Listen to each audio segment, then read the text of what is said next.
baby. Let's go. Happy New Beer, bitches. Happy New Beer. Happy New Beer. How you doing? How are you? Happy 12/27/2023. Donna Summer on the radio, baby. How you doing?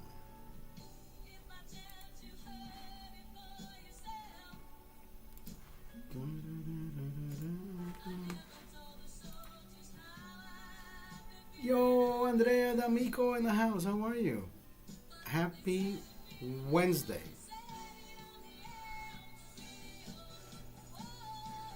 Happy Wednesday.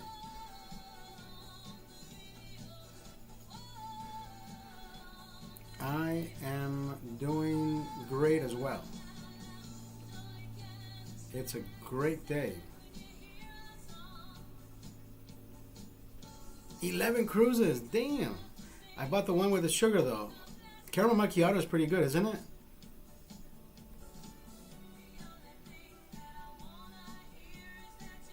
Facebook. Caramel macchiato, I think it's pretty fucking darn good, brother.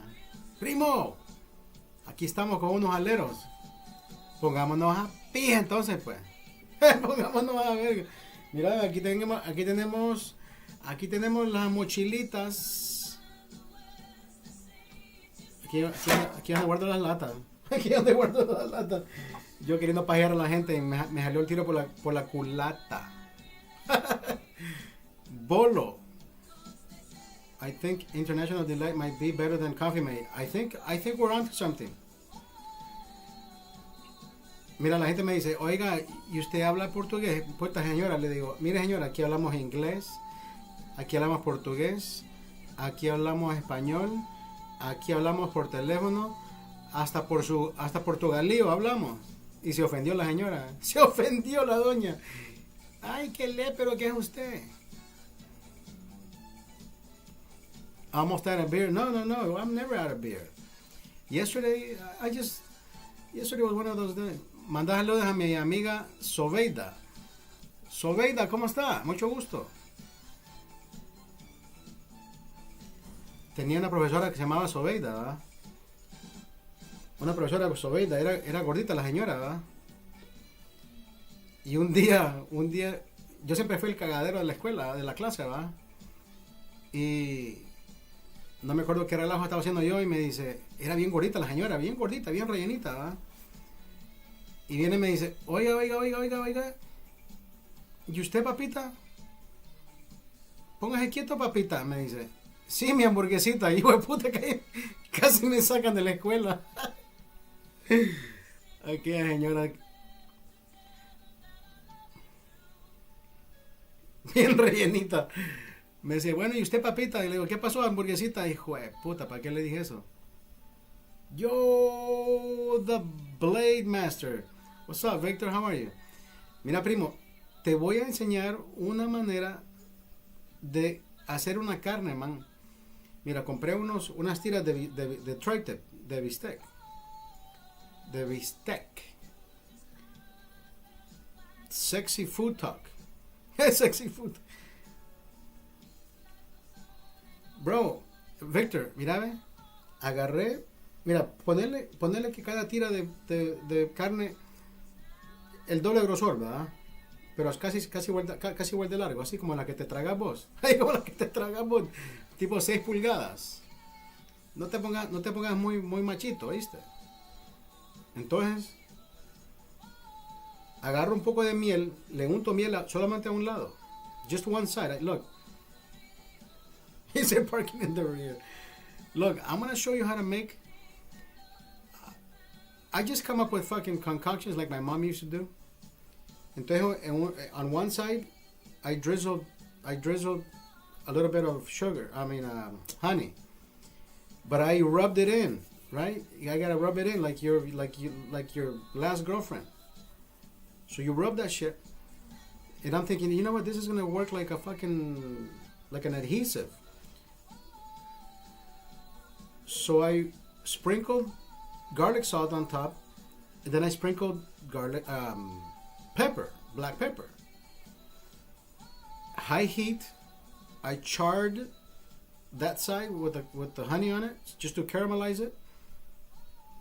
4 minutes, and it gets dark.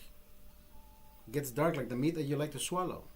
It gets dark like your favorite rapper.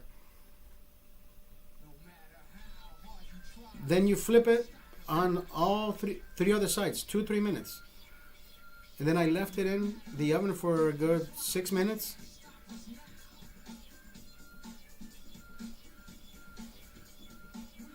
A good 6 minutes in the oven, 375. I showed the pictures to... Hijo de puta. My favorite rapper's name is T-Bone. I don't know what else. I don't know what comment I can add to that one.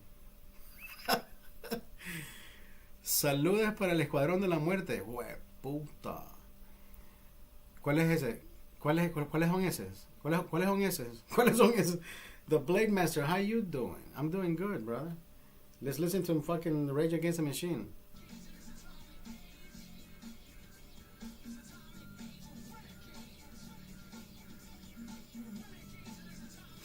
So on the grill, 4 minutes on the side that has the honey, right? So it caramelizes that part. That has to have the hard char. Then all the other sides, 2 to 3 minutes on every side. Even the fat side gets 2-3 minutes. Nothing like a great cup of coffee broth. Coffee broth. Hey Daniel, you're the one that can't drink, brother. Listen, we'll drink for you. I didn't know you were bilingual. Yo hablo español pequeño. Chiquitita, dime por qué. I speak 4 languages. Pig Latin, English, Spanish, Portuguese. Pig Latin. Victor, what the fuck is coffee broth? Puta, ¿y en qué estamos aquí, pues? ¿Venimos a platicar o venimos a chupar? ¿No? Coman mierdas. Coman mierdas, jerotes. Saludos a los aleros de la Esperanza allá, la Esperanza en Intibucá, usted. Mira, yo fui 2 veces a Intibucá. Y solo me acuerdo haber participado de un frente frío. Como que estaba en Santa Lucía yo. Y la gruta, es todo lo que fui a conocer yo.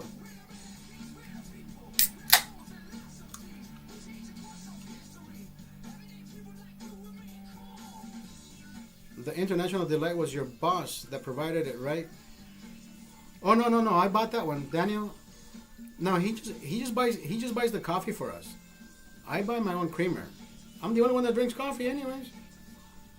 Oh, Daniel, wait! I gotta show you this barista trick. I'm not even a fucking barista. Mira, agarra un polvo de aquellos como de Navidad. Como que ya no vas a pasar el año nuevo con la misma mujer. Entonces la agarras así como que...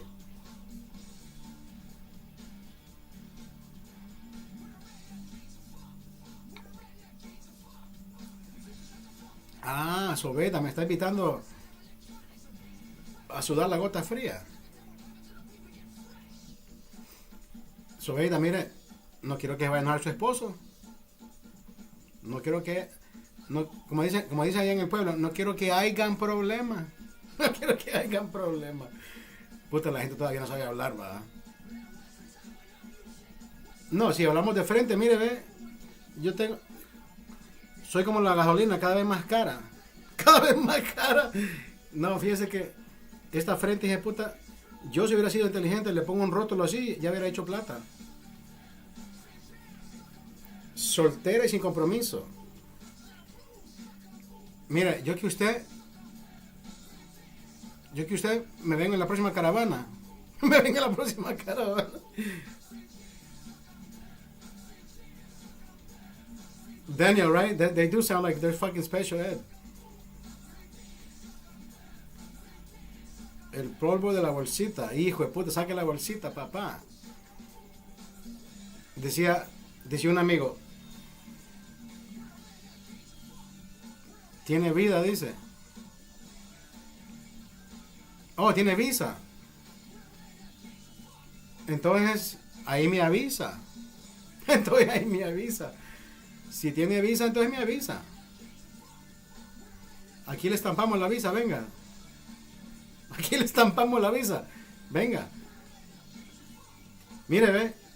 Yo voy a ser su oficial de inmigración. Le estampo la entrada y le estampo la salida.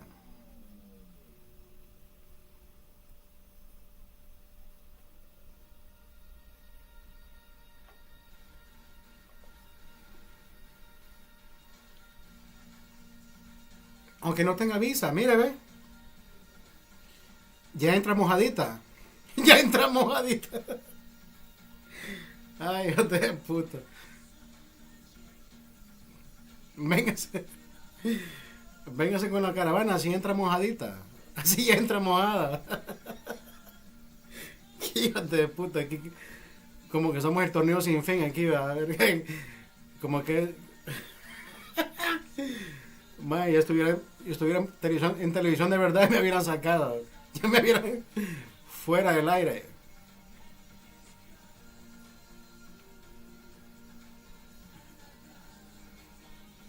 Radio Chancleta, la voz de la Nacha. Radio Chancleta.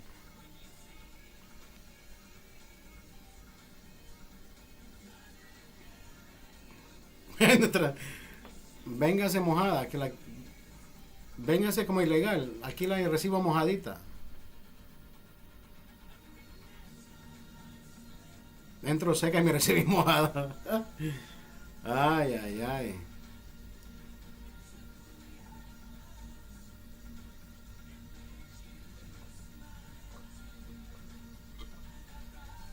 Me preguntaron.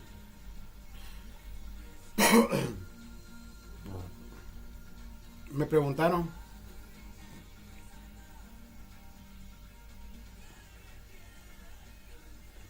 Víctor. Va pagado.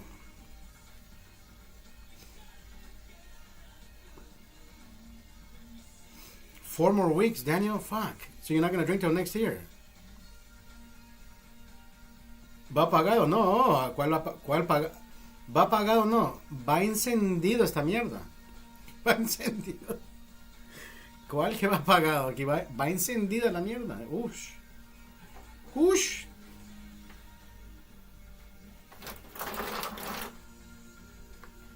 Y mira, ¿ves? Venga allá porque aquí le pongo aquí la canción. Hace un mes que no baila el muñeco. Hace un mes. Hace un mes.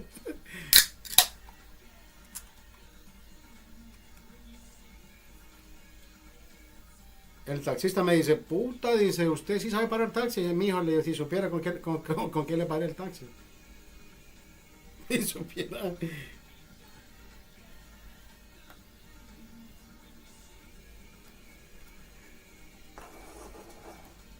Póngame aquella canción, seré tu amante bandido, bandido. Es más, lo ponemos aquí, mira, aquí ponemos canciones, aquí ponemos.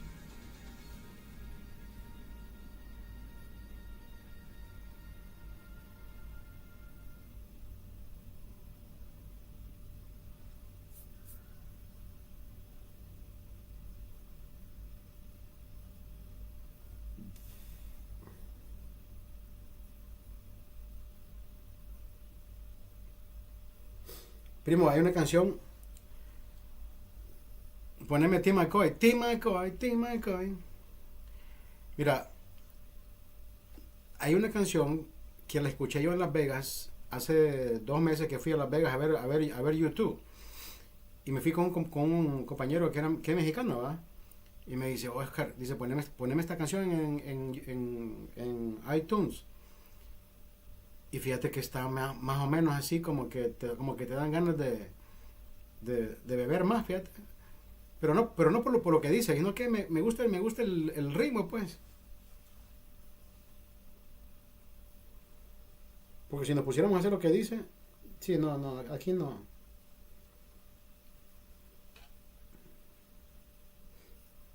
Espérate, a ver si te lo encuentro, espérate.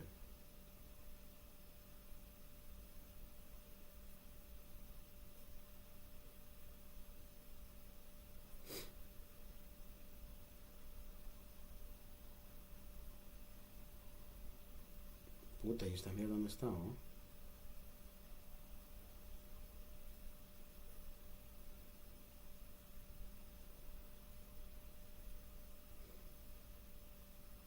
Espérate, ya estamos llegando, estamos llegando, estamos llegando, estamos llegando, estamos llegando, estamos llegando. Esta mierda es, mira, ve.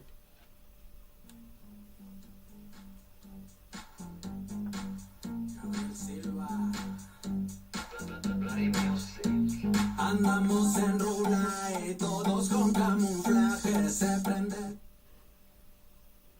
Este marido. Puta, primo, espérate, hombre. Ajá. Puta, déjame grabar, hombre. Aquí estamos, ¿ves? El escuadrón de la muerte. El escuadrón de la muerte, ahí está. Yo soy de la de Tim McCoy. La de Timacoy, dice. ¿Dónde estamos? Aquí, ¿En vivo? aquí estamos en vivo, pues. Excelente, papi. Sí. ¿Dónde estás? ¿En la colonia Miraflores o estás en Tiboca? No, estoy en Esperanza, bro. El nombre de Escalera. No, en Lomas de la Gruta estamos. Mi amor, estamos en la loma. En lo más hecho mierda en Tibucá. ¿Para dónde vas? Voy para Lomas, dice. Quiero. Quiero, dice. Este es el escuadrón de la muerte, papi. Está bueno, está bueno, está bueno. Me gusta, me encanta. Solo no fumé, me gusta esa mierda, vos, cerote. Son los Heineken. ¿Ahí ese motor ahí? Solo que no fumé, man. No, mírame. ¡Uy, papi! Eso, me llega. Salvatore. Aquí ya venden esta mierda, vos. Pero eso sí, vale $12.99 el 6. ¿Cuánto? $12. El 6. Qué pisada te están dando. Papi, Pues- ahí te llega en febrero, marzo, ahí te llega una caja. No, aquí la compramos mejor, vos. Y Wiper te llevo. Ay, güey, puta. Mira, ve. Hace un mes me trajeron esta mierda, mira, ve. La quetzalteca. ¡Ah! Sí, es chanchín. Ay, ya sé por qué sos primo de Tim puta. Primo, le estaba contando el mes que estuve en Los Ángeles. Ah, Puta.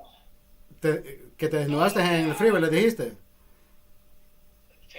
Se puso a verga y salió desnudo corriendo en la calle. ¿Quién me da miedo? Pues nadie, ¿eh? Eso. Ni... Te quiero mucho, papito. Vaya pues, igualmente, te quiero mucho, Si cuídate. te portas mal, me avisas. Ay, siempre pues. Bueno, Vaya pues, cuídense. Bye, Sobeida. Cuídemelo.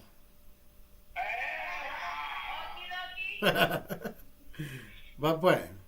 bueno, papi. Dale pues. Descansa. Chao.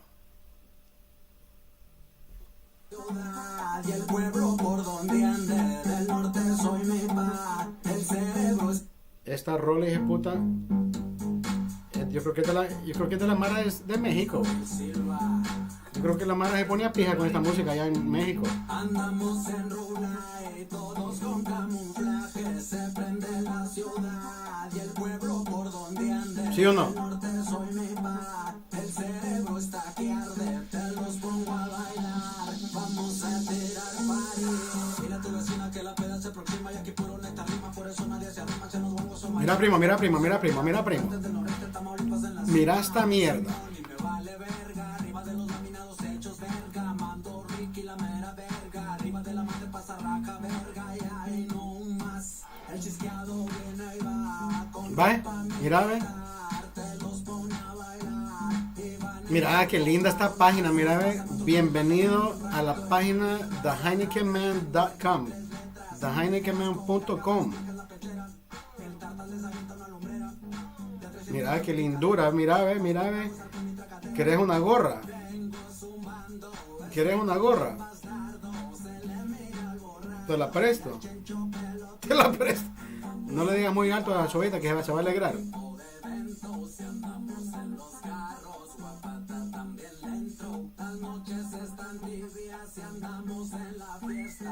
Mira, ve, si me querés llamar, está mi número aquí, mira, ve.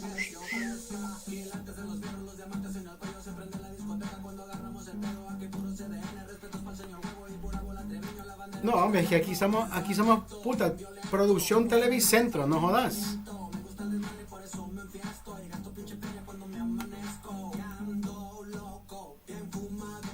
Aquí somos producción.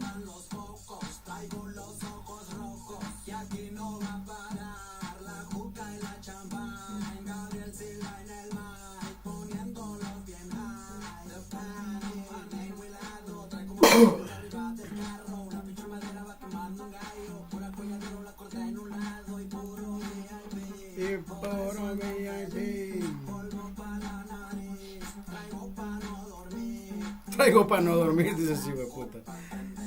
Está bien loco ese hijo de puta.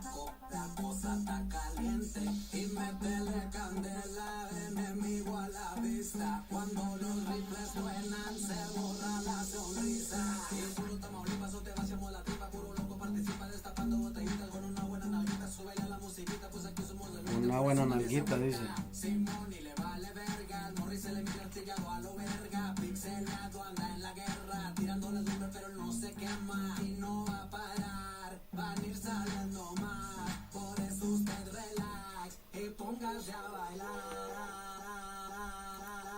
Mira, aquí estamos producción tipo Televicentro, allá tipo como que estamos en Honduras. ¡Ey, Fuad! ¡Qué putas, hermano! Saludos, Fuad Basha. ¿Qué onda, no? Finales de los 90 me fui para Brasil, hermano. Me fui a poner a verga en portugués. En portugués. Maje, no. Regresé en el 2000. No, regresé en el 2000. Pero decidí regresarme para Estados Unidos. Y aquí estoy desde el 2000. Sí, exactamente. Desde que estamos en Bubbles. Fíjate, no nos vemos, man. Sí, es cierto, tenés toda la razón. Cambié de bar, me fui para Brasil a ponerme a verga. Y luego me regresé para Estados Unidos, pues aquí estoy, mira, tranquilón.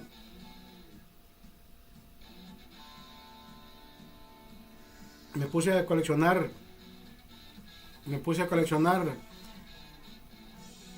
artículos de la Heineken, mira, y ahora tengo mi propio cuarto de pura colección. Mira, ve, mira esa mierda, mira, ve. theheinekenman.com. Mira, este es una vieja colección, hermano. De guitarras, zapatos y toda mierda. Y la producción, aquí somos tipo Televicentro, man. X0 de dinero. X0 de dinero.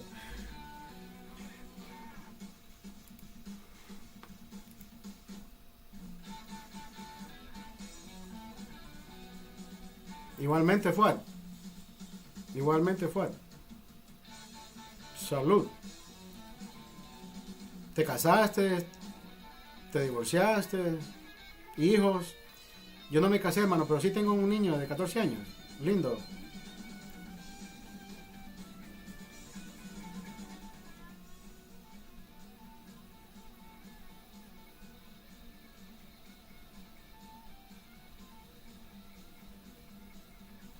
Me he encontrado varios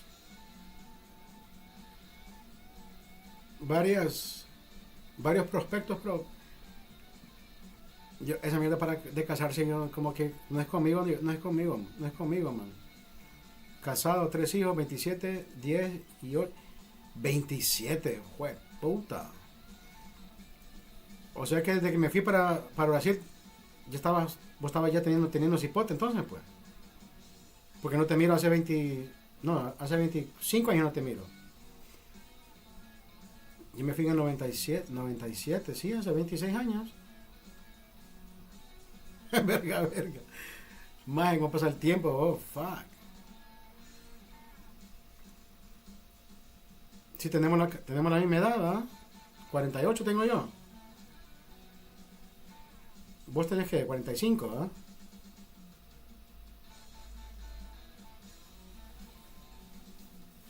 Más, ¿cómo pasa el tiempo de rápido, man? Increíble.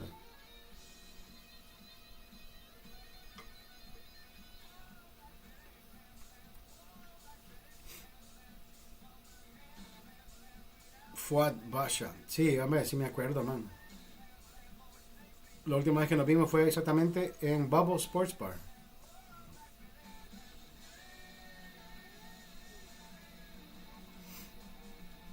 Sí, cuando íbamos a Navas, man. Sí. ¿Cómo no me voy a acordar? ¿Cómo no me voy a acordar? Si Navas no, nos daba escuela de billar, sí, puta, era pije vago, man. Sí. Pero bueno era de espije como nosotros éramos de cigarro, de guaro, de cerveza, de ron, bolsas de hielo y toda mierda. Vos eras tranquilo, man. Bueno, de lo que yo me acuerdo, ¿verdad? Al menos que te hayas descompuesto después de que me fui yo.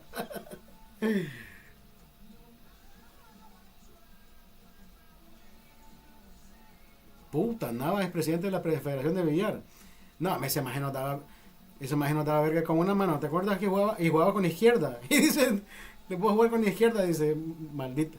Es que ese maje es buenísimo, man, buenísimo. Villares, Villares Cruzeiro. ¿Cómo es que no te acordabas de ese nombre vos? Villares Cruzeiro. Man, yo soy bolo, pero tengo una puta mente fotográfica, man. Yo me transporto, decía un bar, dice, si usted bebe para olvidar, pague primero. Hijo de puta.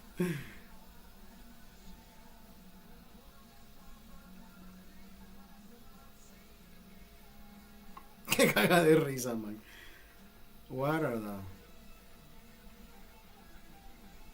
the... Sí, me acuerdo, man. Yo sé que exactamente enfrente de ese, la bola 8 sí, man. Mira, a mí me gustaba jugar bola 9 man. Mira, perdón, sí, no, armado. A mí me gustaba jugar armado. Quien jugaba armado se sabía todo lo que era inglés, las bandas. Sí, a mí siempre me ha gustado jugar tipo aquella película, cuando viene bajando aquel hijo de puta de aquella película misma, The Hangover. Que viene, que viene pensando en todos los ángulos, los triángulos, los protractores y toda mierda. What is my next move? ¿Cuál es el ángulo que va a salir? ¿Cuál le va a salir al ángulo 90, al 160? Sí, quien juega armado es porque sabe pegar a la pelota, man. ¿Ah? En inglés. Si le pegaste abajo, le pegaste arriba, le pegaste al lado, toda mierda, ¿ah?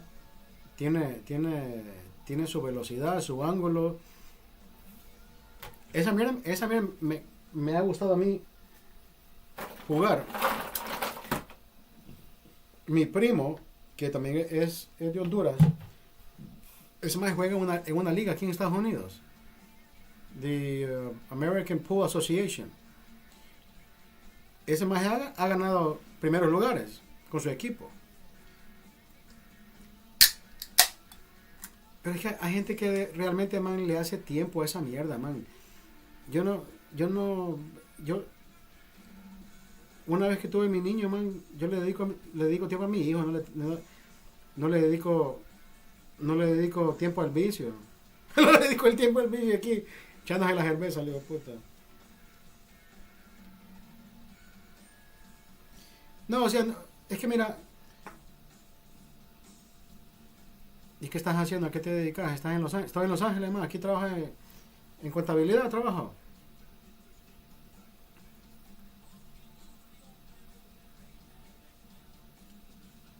Sí, trabajo en contabilidad desde hace 17 años.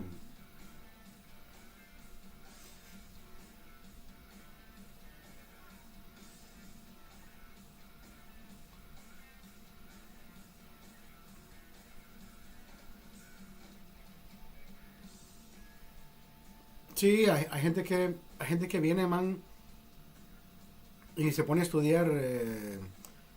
Es que mira, aquí hay un montón de escuela técnica que en realidad no se ocupa.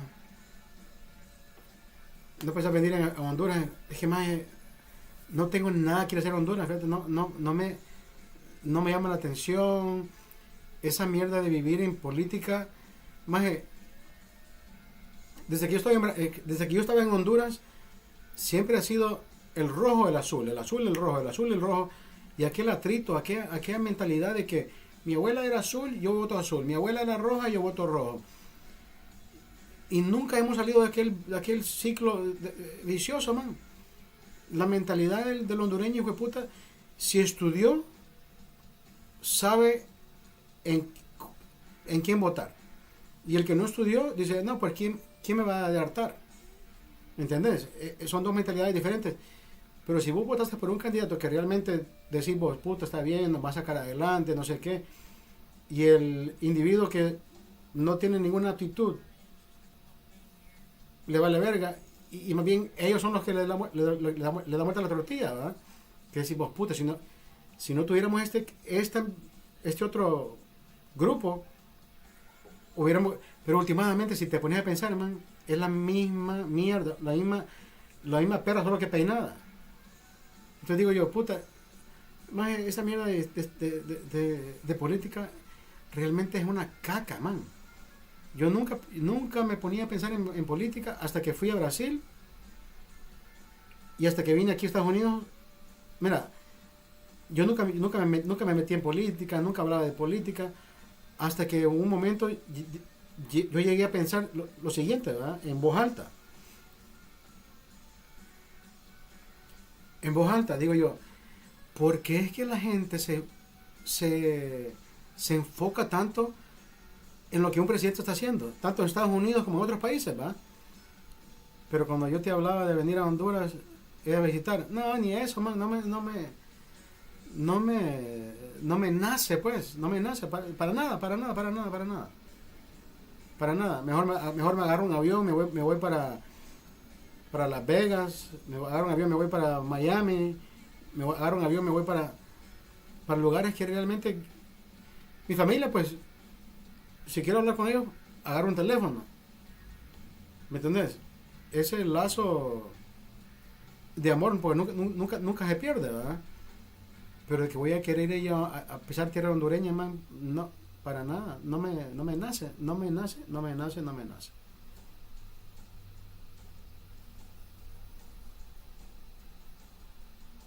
Y mira, y peor ahora, mira que tenemos salvavidas en Estados Unidos. ¡Hijo de puta!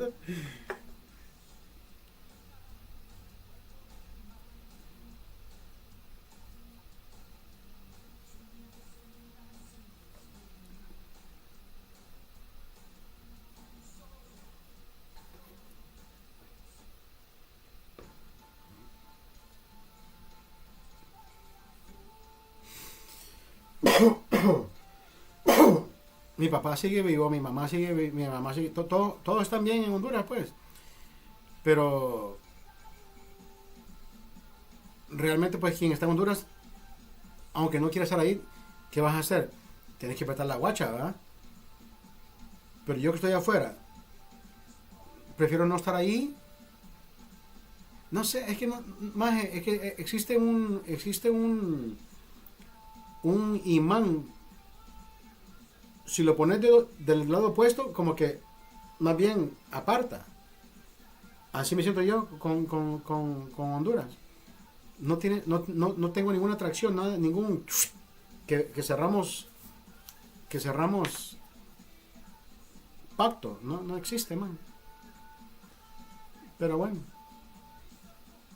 tal vez en algún momento mi hijo tal vez quiera conocer, pero es que tampoco eso, man, tampoco eso.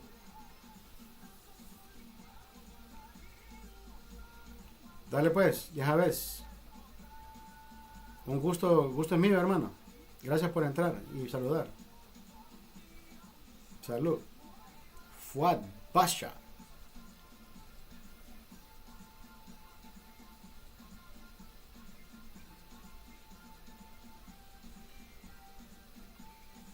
Cuídate, man, cuídate. No, en Honduras hay un cachimbo de mierda que es interesante, pues. En Honduras está narcoavionetas. Eso, interesante. Cosas interesantes en Honduras. Hay un sinnúmero de mierdas, acontecimientos que uno...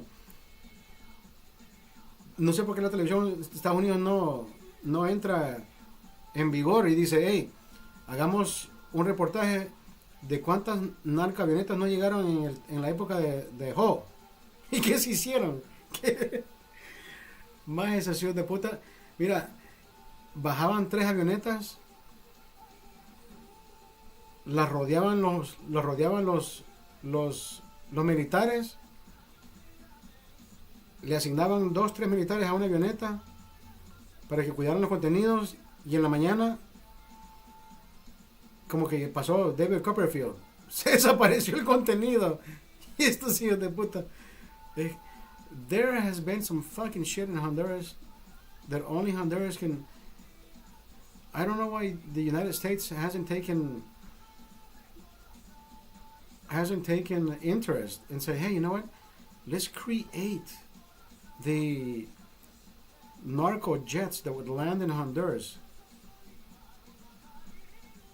The military would surround these fucking jets and say, hey, the contents, nobody needs to know what is in here, but you have to guard these fucking jets. So they would guard them overnight. In the morning, the guards would fall asleep. They would wake up. The jets were fucking completely clean. There was nothing in there. It's like a big WTF. Like, what the fuck? But I mean, I know I say it like it's a joke, but if you really understood, this is the reality that was lived, had been lived. Listen, I don't know if every fucking president has been aware of what has been happening within their own region. The United States has one of the biggest, I think the only military base in Central America. It's like the biggest one, Palmerola. I was in high school, and for our senior trip, we had a bus that took us up to the northern coast of Honduras, to a beach called Tela Meto, Tela Sampo. When it's Tela, right? Tela, Atlantida, Tela. And I remember meeting. Well, there was a group of military. We must have been 17, 18-year-olds ready to graduate. It was 3 of us who spoke English perfectly, right? It was Cesar,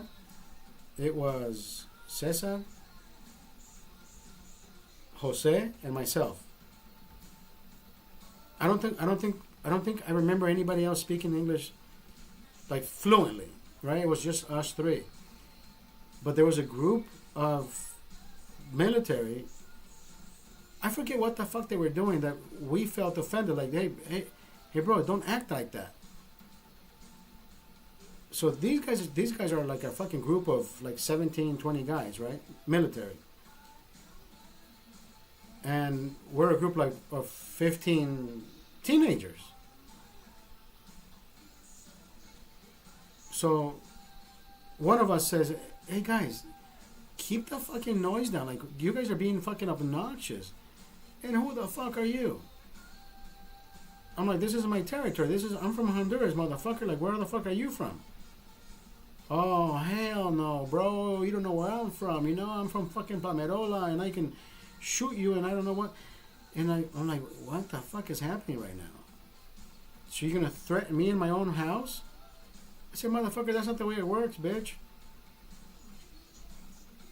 You want to throw down? We can fucking throw down. You're going to end up in jail. We're not. Because this is our fucking territory. But listen, at the end of the day, right? At the end of the day, we ended up drinking together. So they started asking us, like, how do you speak English so well? Like, what's your name? Where do you come from? And where did you come from? Where did you go? And I said, I'm Cotton Eye Joe, bitch. I'm Cotton Eye Joe. No, but in all seriousness. So, no. They ended up in our cabins, like, drinking and hanging out with us. And we shared rum and we shared beers and cigarettes. And the one guy that I remember asking us what our level of education could be at the end of the school year, right? And I said, listen, if you go to a Spanish school, only Spanish speaking, you end up with a degree of called bachelor's degree, right? Bachillerato. Which bachelor's degree really doesn't fucking mean anything in Honduras, if you ask me. Bachillerato, bachiller en ciencias y letras. ¿Qué puta es esa mierda? Bachiller en ciencias y letras. ¿Qué puta es esa mierda? Can somebody fucking explain that to me? What does that even fucking mean? I have a bachelor's degree. No sé, every time I put that on my fucking resume, it's, oh, you have a bachelor's degree. I said, yeah. And ciencias y letras, how the fuck do you translate that? In letters and science. Oh, you're a scientist. You're a scientist. Yeah, bitch, I make beer disappear. I make beer disappear. All I'm saying is, so this guy said, hey, listen, did you know that if you went into the United States military having a bachelor's degree, you immediately get moved up a rank or two? And I'm like, good for you, bro. Go for that bachelor's degree. I have never fucking thought about joining the fucking army. There used to be mandatory. It used to be mandatory for you to join the army.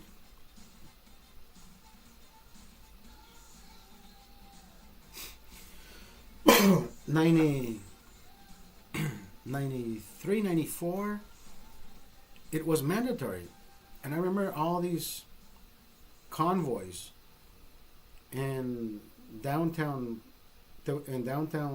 Honduras, downtown Tegucigalpa, right? Downtown. These fucking convoys would line up and they would start taking people out of the fucking buses. Like, hey, you look tall enough. You know, I mean, I never heard them say any of that, but they would just start singling people out. Like, okay, you get in here, you come over here, you come over here. I would listen. I'm the short, stubby guy that would walk from Hotel Honduras Maya down to downtown Tegucigalpa just so I could make a deposit of whatever. My dad would give me checks and she says, go deposit this money.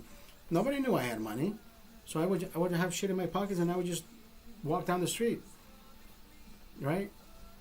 Then I would get to the bank and deposit big fucking amounts, right? Nobody ever fucking knew that. But anyways, so I would stand in front of these convoys, and I would just look at the fucking military people taking people out of the fucking buses. And of course, me and I wear these glasses. I wear my sunglasses at night because I can read the screens because I need glasses to read. So I can read the screen when I have my glasses on. If I took this shit off, yeah, you can see my eyes, but I can't read the fucking letters on my screens, right? And if I leave my regular glasses on, I look like a fucking librarian with an orange hat. I don't want to look like a librarian. But anyways, so I would look at these military people taking people out of the buses and shit, but none of them ever grab me by the fucking shoulder and says, "Hey, gordito, why don't you stand here? We're gonna take you inside." Nobody ever fucking bothered with me. It's like, nah, this guy fucking probably can't even run. And they weren't wrong.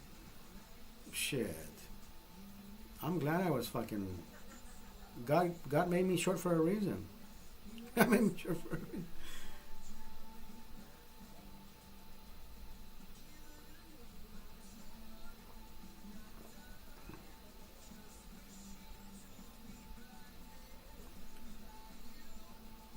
Yeah, I have nothing. I have nothing.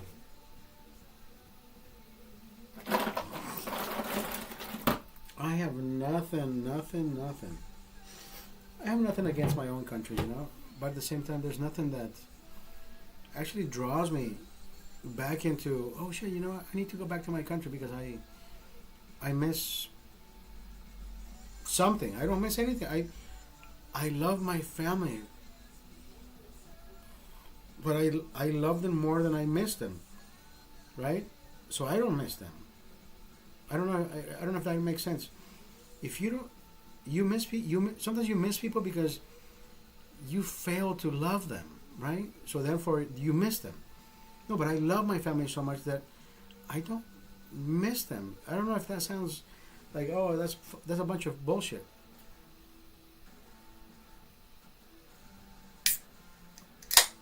Like my son, that's two things. I have both of those things with my son. Like, I need to see him. Like, I need to tell him I love him because he's my son. And every fucking chance I get, I always kiss my son. Even though he doesn't kiss me back, I always kiss my son on the forehead. I love doing that for my son. I need to know that. I need him to know that I love him unconditionally. He may fuck up sometimes, like I have, like I did with my dad. But my dad never fucking showed any fucking emotion. My dad never fucking kissed me on the forehead. But I'm not saying my dad was a bad dad. My dad was an exceptional dad. But if I can make any significant difference with my son, then this is the significant difference. The showing emotions. You have to show emotions. I don't know. My dad probably was too busy doing his thing, but I never stopped observing my dad. Never. My dad would sit down with his friends. I would be observing every single minute of it. And I think I consumed that. I absorbed that. None of them were obnoxious. Everybody was cordial to each other. The four friends that my dad always had. Guido Bache de Capaci.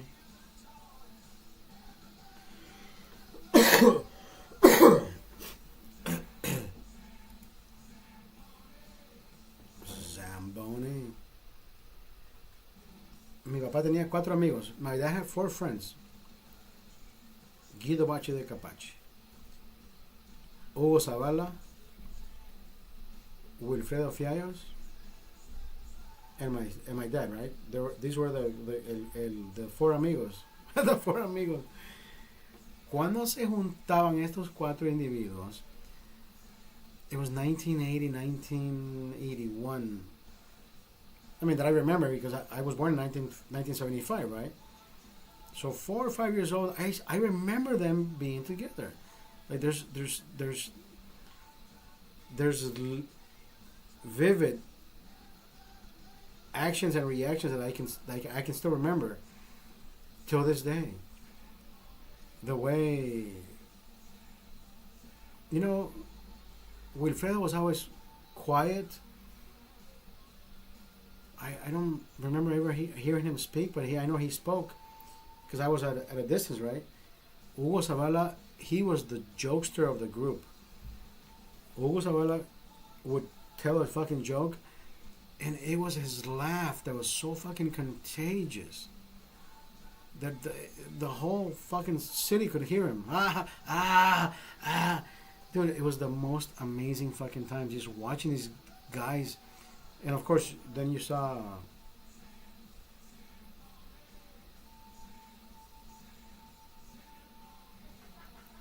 Guido Bacci de Capaci.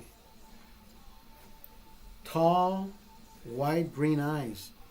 And he would always walk so diplomatic.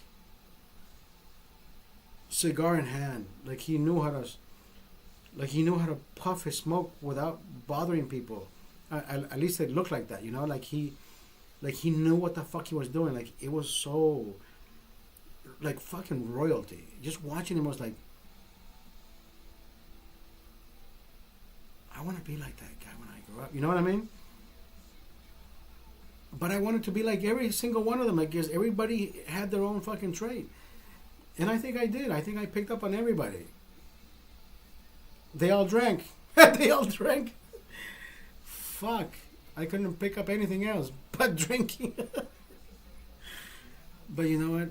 I love the way I observed them every single time.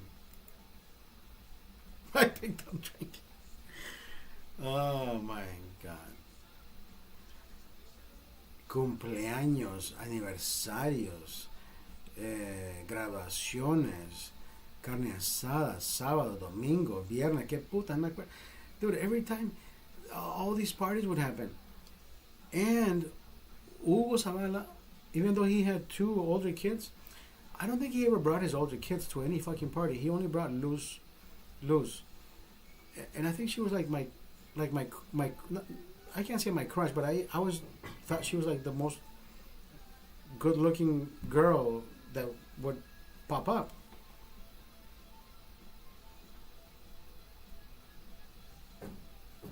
Andrea D'Amico, have a good night. Be safe. Get some rest. And congratulations on your... Did you say 13? Did you say 13 cruises? Or 10 or 9? 13, right?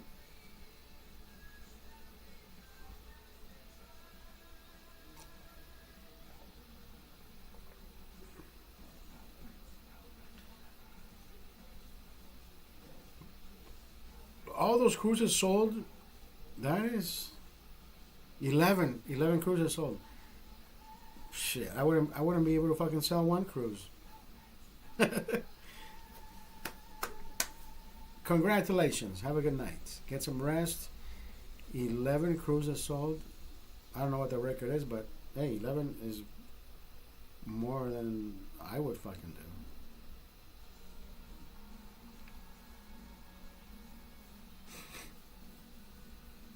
Speaking of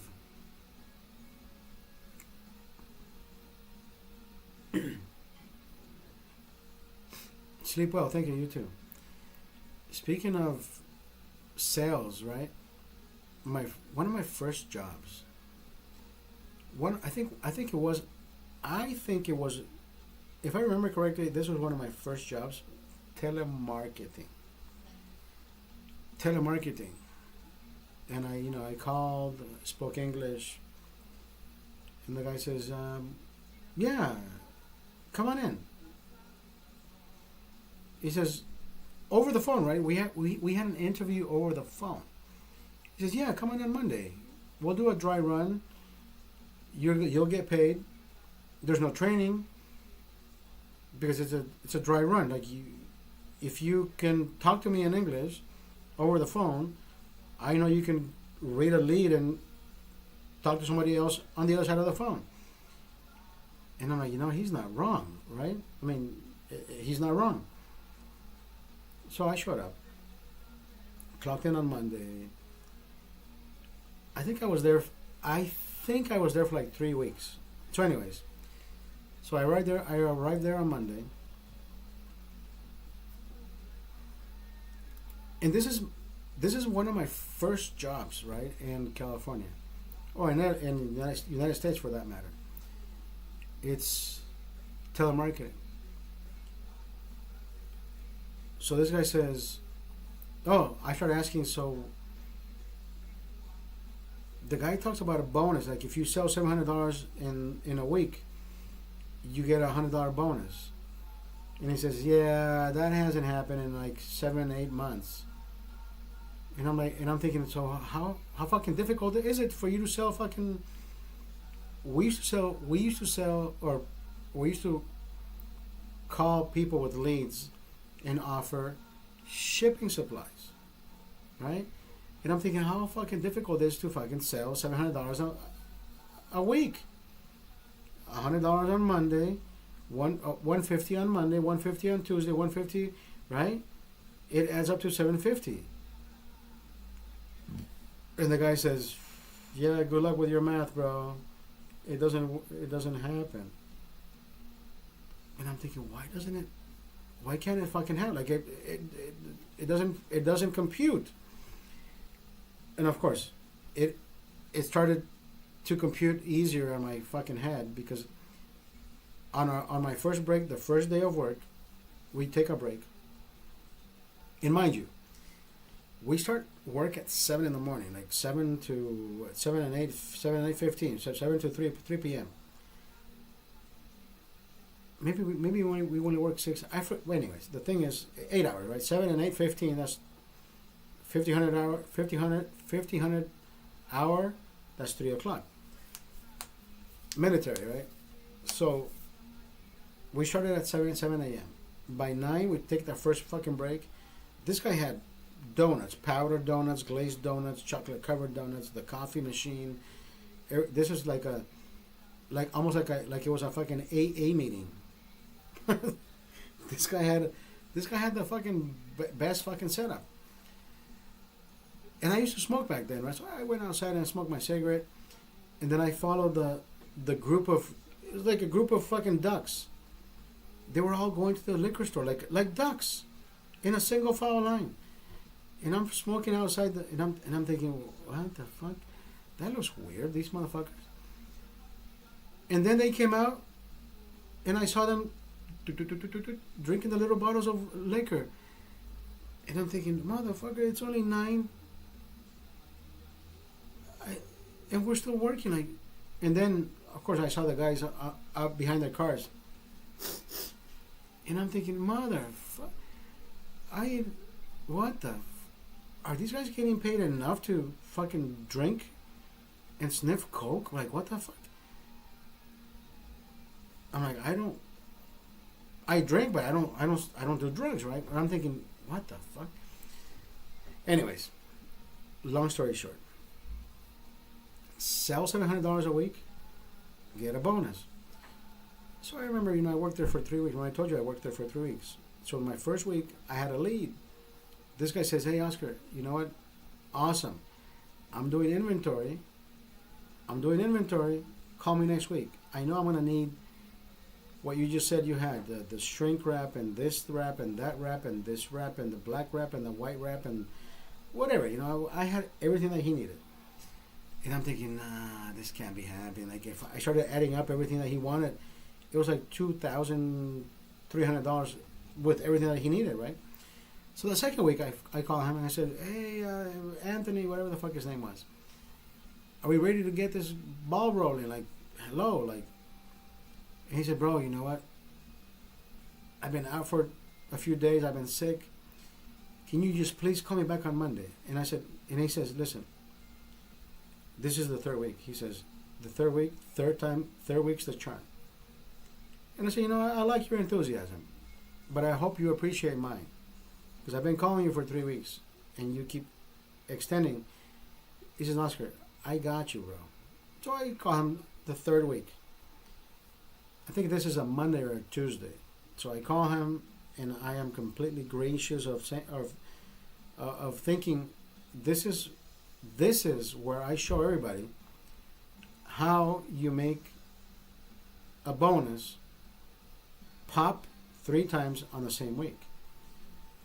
So when I go over the fucking list that this guy wants, he wants this, he wants X, he wants Y, he wants the big X, he wants the big Y, he wants the big bucks, and he is going off the fucking charts. And I'm thinking, so you're low on everything. He says, "Oscar, we do this, we do this, we do this, and he's telling me the way he, the logistics part about it, about the side of his shipping and receiving.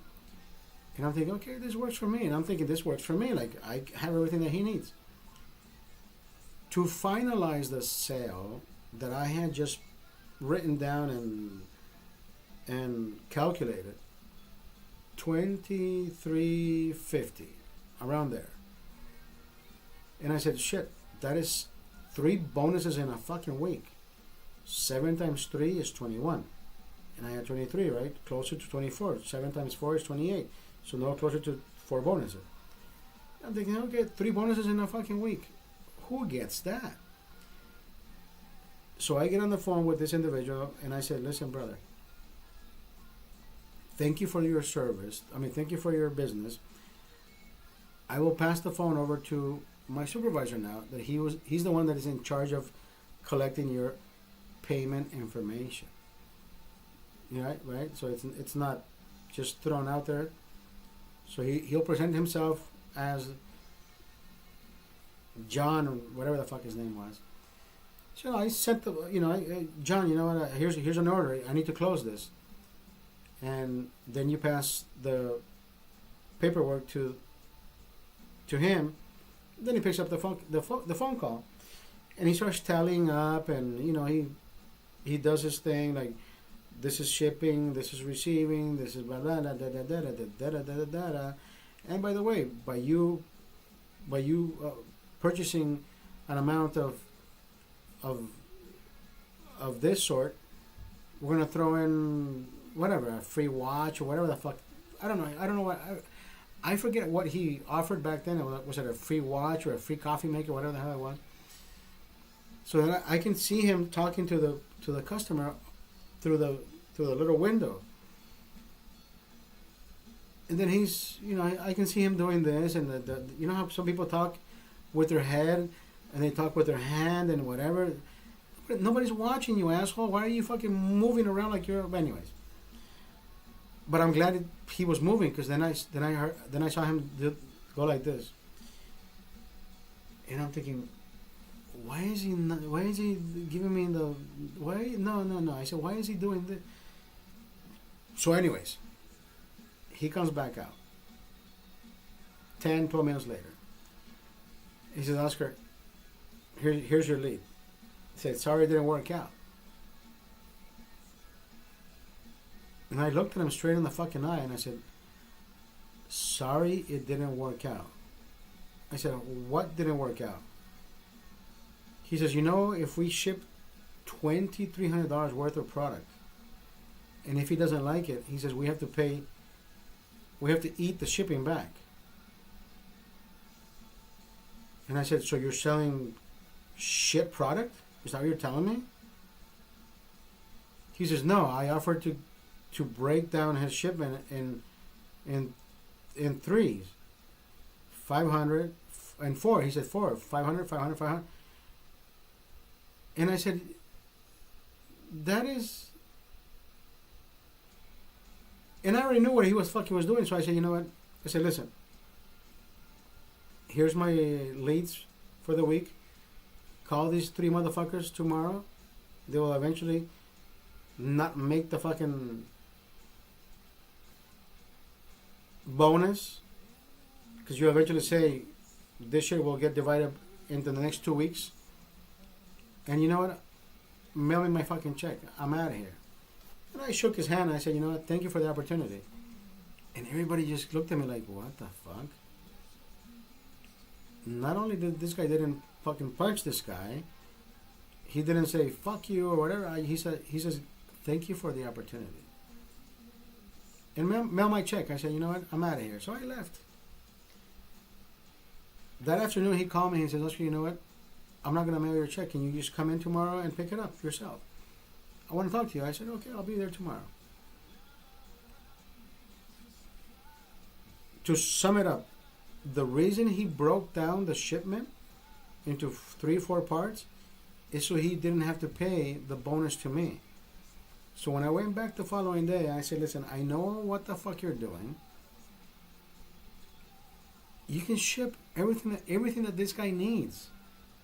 The only reason you broke it down is because you didn't have to pay me a bonus of $300. And I said that's fucking shady as, like, that's the fucking, that's some shady shit. He says, Oscar, you know what? I like your energy. He says, you know what?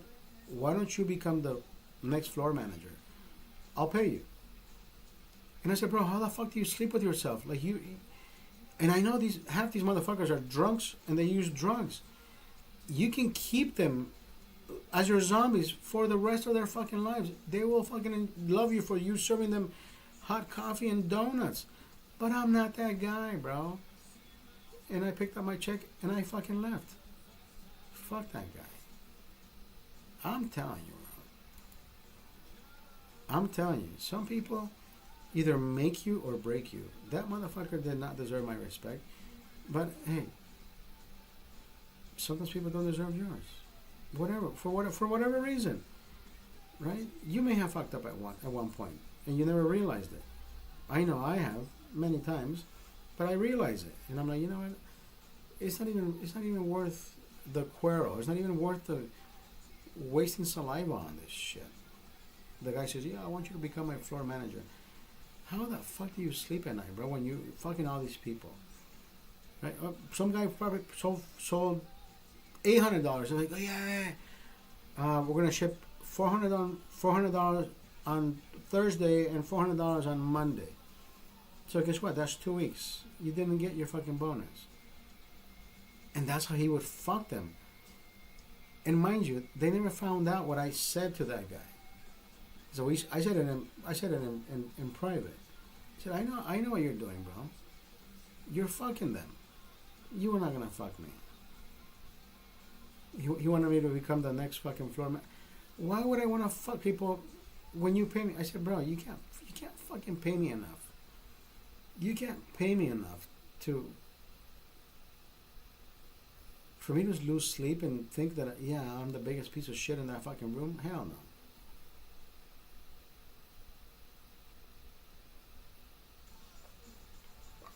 As a matter of fact, now that right now when I took this shit of imaginary brain juice, I should have taken the fucking job, and I should have shipped $700, 3 shipments in that same week, and given everybody bonuses. That's what I should have done.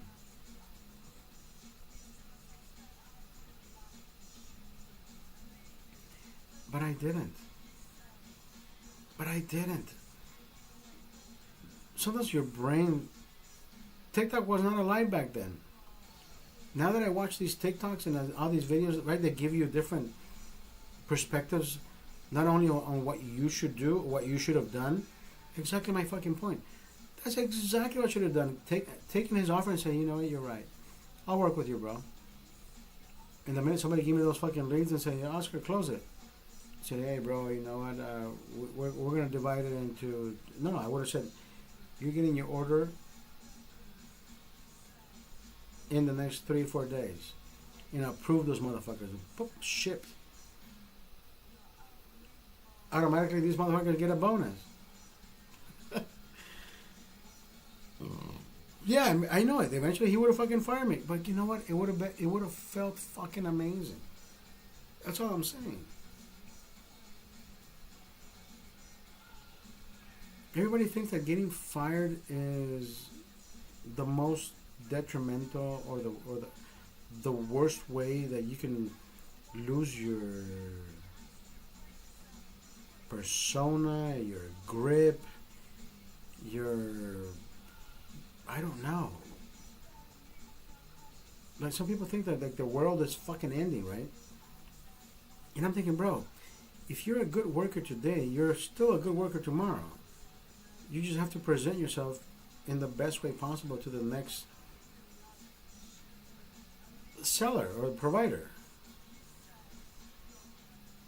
And mind you, I have gone through certain situations in my life where I've needed to be at this particular interview that I never make it because I didn't have a car, or I didn't have the.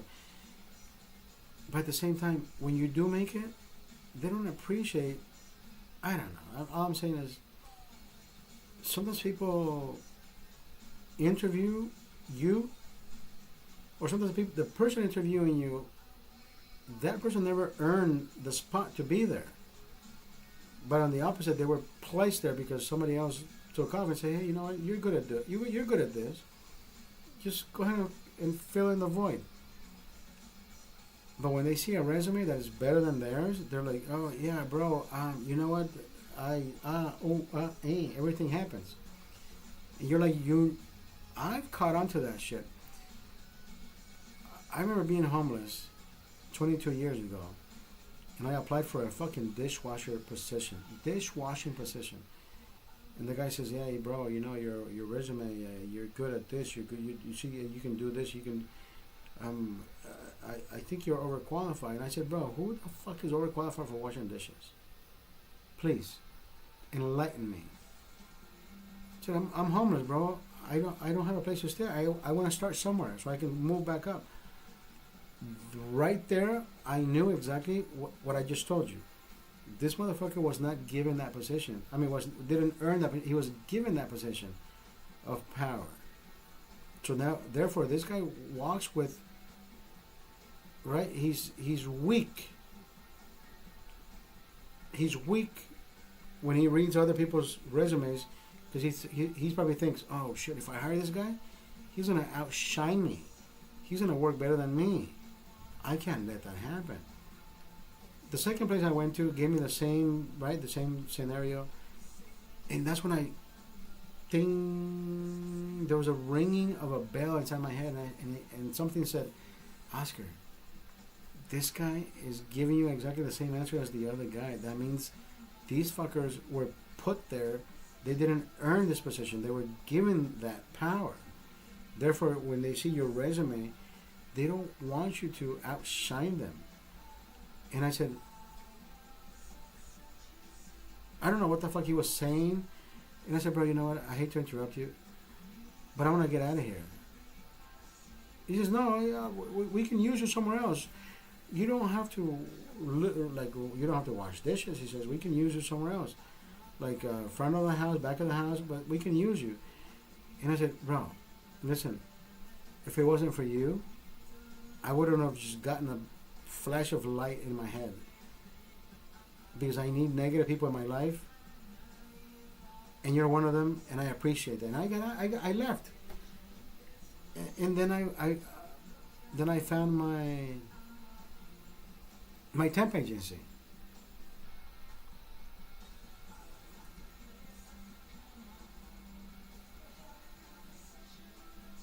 Then I went to my temp agency. So the temp agency is exactly the people of power that want to put you in a place of other power.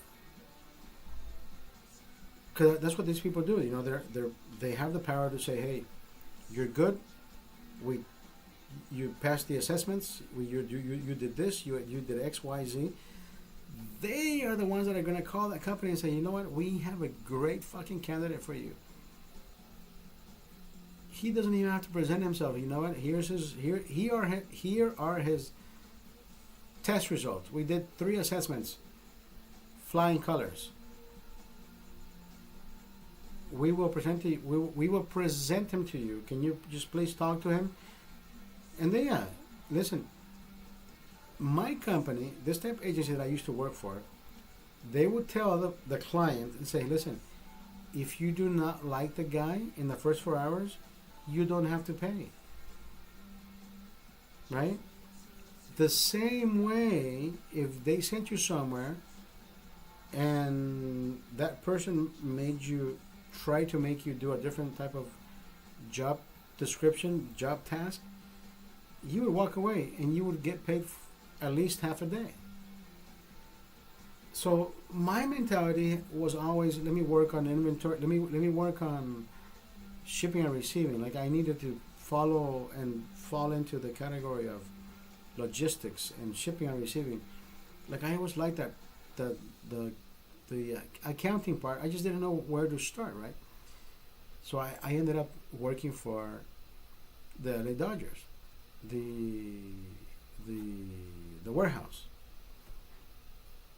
inventory control, and these boxes, when they come in from China, the boxes says 395 items. It doesn't matter what the fuck it is. They could be pens, they could be keychains, they could be shirts. You're gonna go in there and you're gonna count. If the box says 395, you're gonna count 394. You're like, did I fuck up? No, there's 394. There's no reason to go back and count it again. There's one less, but if there's more, then you report more. It's not like, oh shit, I gotta put one in my fucking. No, they want a real tally of whatever is happening, right? So, one of the managers that was trying to teach us how to do this shit. I already knew how to do this shit, so I started doing my shit faster than everybody else. And he says, Oscar, can you supervise this line for me? I said, yeah. So, okay, so are you guys done? Okay, so how much you have? Well, the box says I don't need to know what the box had. I need to know what you have. How much you have? This. You have. Okay, good. So boom, the tallies on the boxes were irrelevant to the part because we already had an invoice, right? A manifest. Each box was supposed to contain 395 or 340, 300, even number. But if I had 4 boxes, then I ended up with, right? 3 times 4, 12. But I ended up with 1250. That means I have 50 over. Right? It doesn't mean I can take home 50 because hey, we only pay for 1200. But in reality is somebody's gonna punch in 1250 so they can sell 1250. You see what I mean? It all goes into that value of hey, they gave us extra shirts. Why not make the best of it for ourselves? And at the same time, people already know. You know, there's a player's wife that comes in and says, "Oh, I want to grab this," and probably they don't even charge her. You know what I mean? There's shit that flies off the fucking shelves as well. So does it help that there's literally more than there was in the beginning? Yeah, absolutely. But they also offered me that job, and I said, you know what, this is kind of tedious, and I like to be useful in different areas.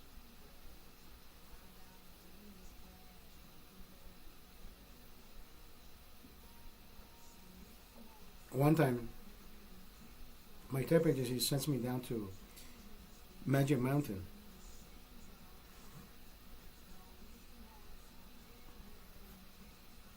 Present yourself at this time, whatever fucking time. And I drive myself down to Magic Mountain, and I tell them I'm with this company. I'm here to, you know, whatever. They let me in. I park. I show up, and the guy says, "Hey, bro, here's your rag and here's your spray bottle." And I said, "What?" He says, "Yeah, that's what I called you for." And I said, "No, that's not what my job description says. My job description says inventory. I do inventory, bro. I do inventory control, brother." He says, "Okay, problem solved." He says, "You know what? You see this stand?" He says, "You take off all the toys, you clean the stand, you count them, and then you tell me how many toys there are here." And I looked at him and I said, "Brother, I'm not a fucking 6th grader. You know that, right? You're telling me to do something that is not part of my fucking job description." He says, "Bro," he says, "good luck getting paid." And I said, "Look, I'm gonna turn around right now." I said, "Listen, doesn't have to turn into a whole you fucked up, I fucked up." No, I said, "You fucked up." But it doesn't have to turn into one of those battles where or it's not my fucking problem. This is going to be your problem and your problem only. Because I'm going to go back to my company and say, hey, this guy wanted me to clean the shelves. I don't do housekeeping, bro. And I'm still going to get paid for hours. So guess what?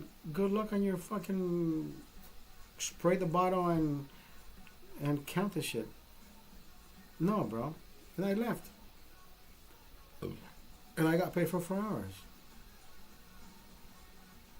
The easiest. Imagine, back then, this has to be like 23 years ago. Back then, $16, $17 an hour. That's how much they were fucking paying me to represent their company.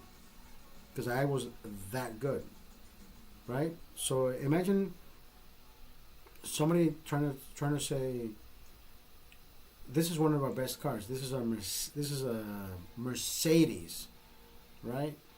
This is one of the best models that we have, and I would be that model. Like, everybody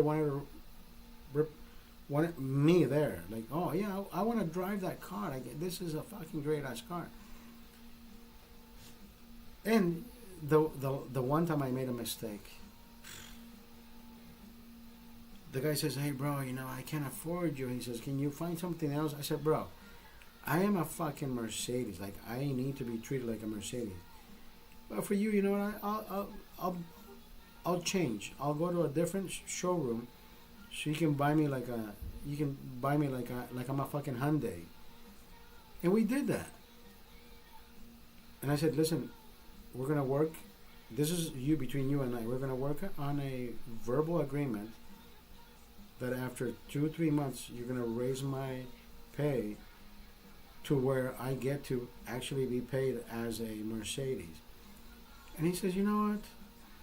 We're gonna treat this like a marriage, like we're a husband and wife. Like, you're gonna ask me for the money, and I'm gonna say maybe. And I said, what? I said, no. I said, no, I don't. No, there's no playing games here. He says, no. He said, I'm just kidding. Yeah, you're right. So I said, listen, if in the first 3 weeks I don't show you what I can do, you can tell the company that you want your money back, or you don't need me here again. That wasn't the case. Hold on, I gotta take a leak. Don't go anywhere. Don't go anywhere.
How the fuck are you, bro? How the fuck are you? How you doing? How you doing?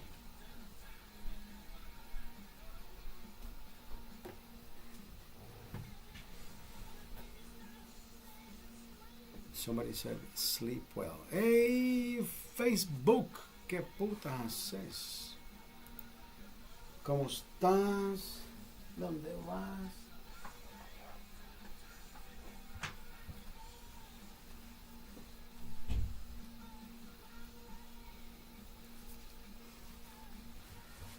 Ok, Facebook. ¿Cómo estamos, Facebook? ¿Qué putas haces? ¿Cómo estamos? ¿A dónde estamos?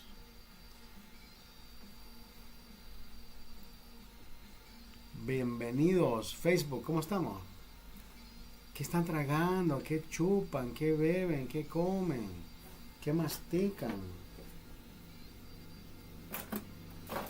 Aquí yo con mis con mis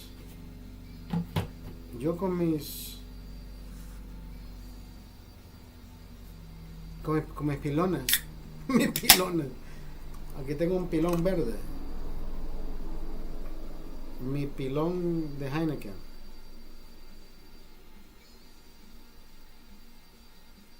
Las 10:30 de la noche. 10:30 hora de Los Ángeles. Hora de Los Ángeles.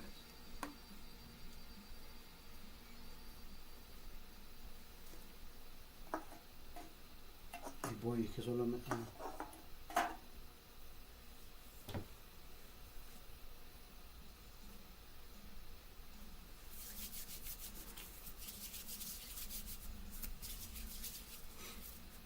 Todavía nos echamos alcohol en la mano. Todavía no limpiamos las manos con alcohol. Porque todavía existe gente chancha.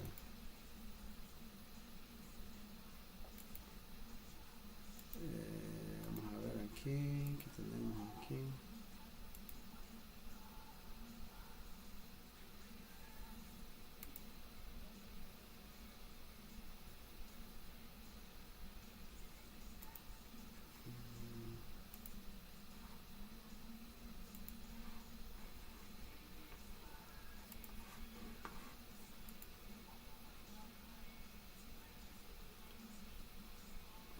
Puta, ¿qué onda con la Mara, va? What happened to people? What happened to people? Where are you, bitches?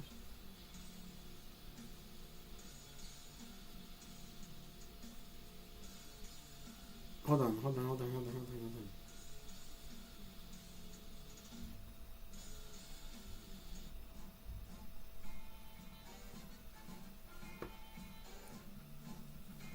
How you like me now?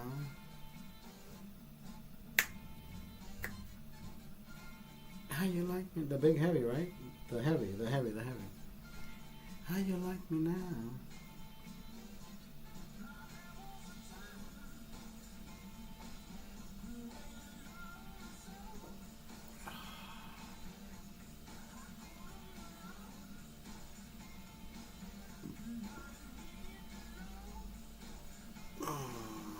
I wish there was a way to crack my back,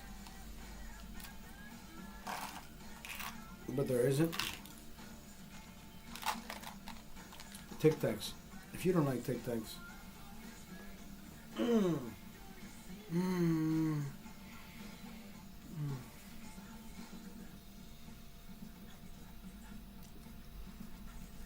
have you seen? Everywhere you go on TikTok.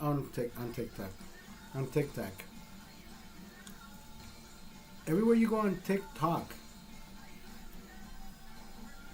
have you seen that they talk about that desk that rises? That's exactly what I've had for the past 6 months.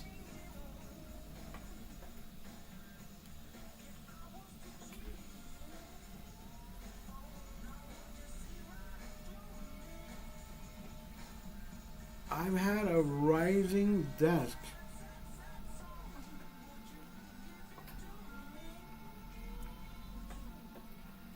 How you like me now? For the past 6 months. This particular desk, believe it or not, my old boss has this warehouse office type building. And he was renting it out to YG, that rapper, yeah, YG. 400. YG got up and left. I don't know where the fuck he went. He left everything behind. And my boss says, hey, his lease is over. He left everything behind. Let's clean the shit out. Bro, well, not we, not I said we, our company, my company, the company I used to work for, started throwing shit out, like literally everything. This desk was at YG's office, and it works. It's fully operational. It was in one of my coworkers' truck.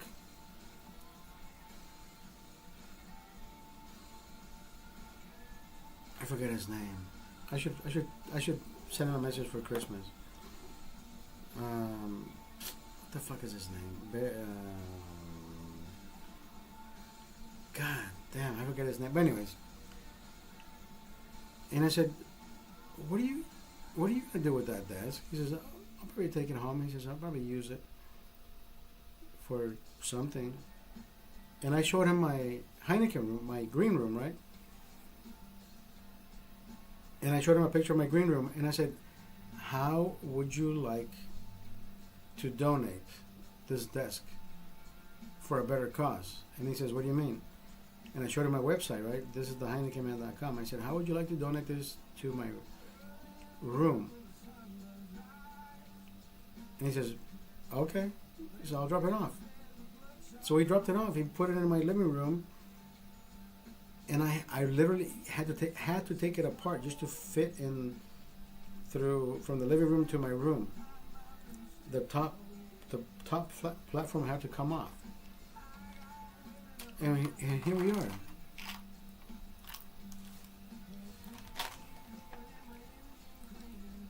God, I can't remember his name.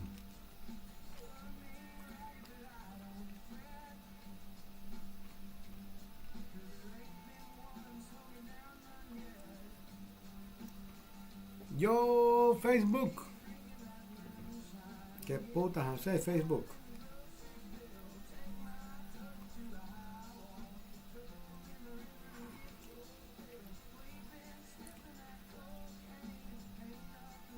I can't remember his last name. God damn it, what? Why?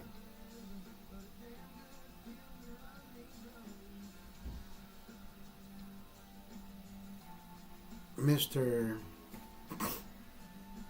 I'm not sure what it be.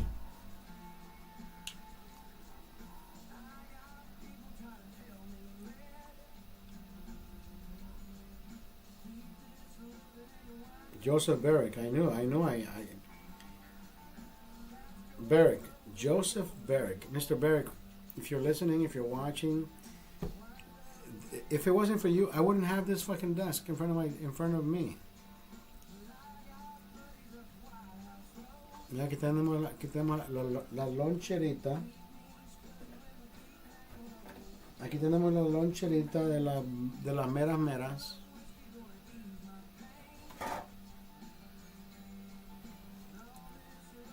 Marcos, primazo, noches, solo saludándolo. Saludos, primo. Drunk Intelligence. Drunk Intelligence. Puta, te perdiste las historias de Honduras. You're like an hour and 30 minutes too late.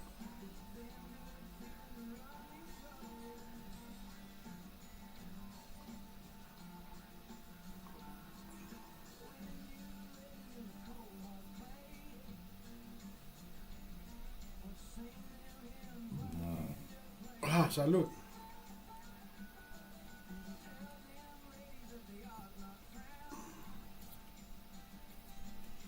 Alguien me preguntó si tenía ganas si tengo ganas de ir a Honduras de regreso.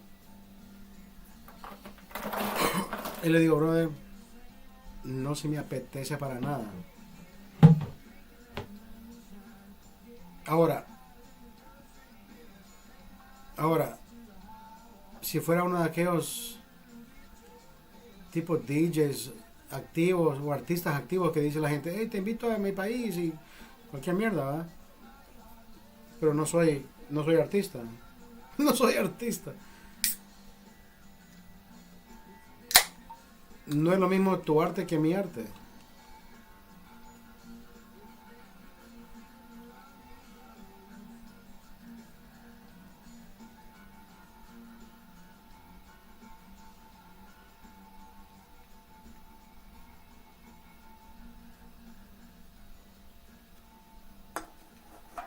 Mira, estoy aquí en mi cuarto, ¿verdad? Bueno, estoy aquí en el green room, ¿verdad? Hago mi show, grabo 2 horas, 2 horas y media, qué sé yo, y salgo a la sala y mi hijo sigue jugando su whatever the fuck he plays su consola, en su consola de Xbox. Pero mi hijo nunca me jode, nunca me manda mensajes de que tiene que comer, de que tiene que ser aquí. Nunca me ha jodido. Pero no es porque no me pueda joder, ¿verdad? No es que estoy yo grabando y no me puede joder. No, los domingos cuando él viene de la iglesia, bueno, él va a la iglesia en la mañana, ¿verdad? Pero se queda todo el día con sus primos, ¿verdad? Él viene y me saluda, me da un abrazo y le doy un beso.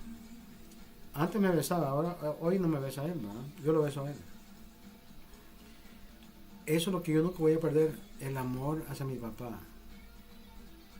Mi papá cuando lo miro siempre le doy un beso en la mejilla, igual que Robert.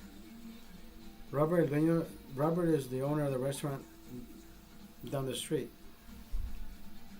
I have the utmost respect for Robert. Like he's like the best next father figure after my father.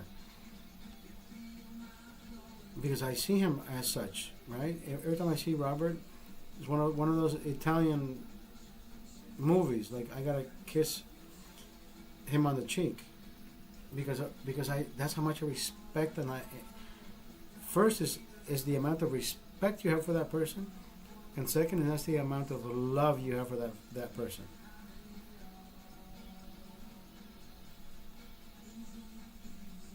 Charlie, que paz descanse. Charlie will give you a kiss on both cheeks. Maybe on one side. Maybe it's just me thinking that I needed more love. I needed more love. Charlie, wherever the fuck Charlie is at. Rest in peace, Charlie. Gordo, hijo de puta. No, actually, Charlie only gave me a kiss on. Was it one side? I think he would do both sides. You know, in Brazil, you do both sides. You do both sides. Hola. Yeah, exactly. Over here, like, people look at you like, what are you doing? Like, bitch, I didn't want to fucking give you the first one. Right? It's like, what the fuck?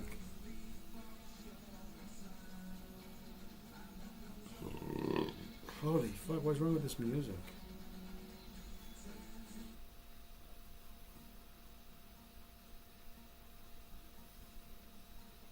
Thompson Twins. Doctor, dude.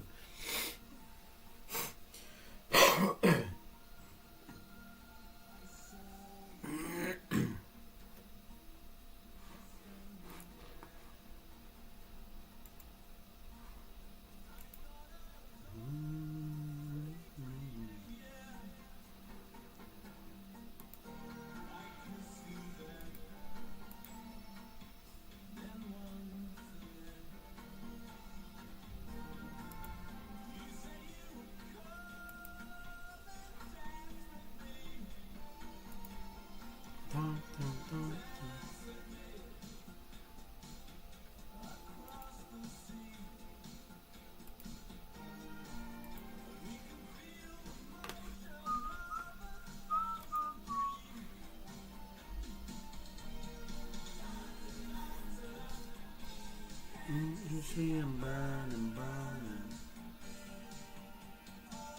Mike.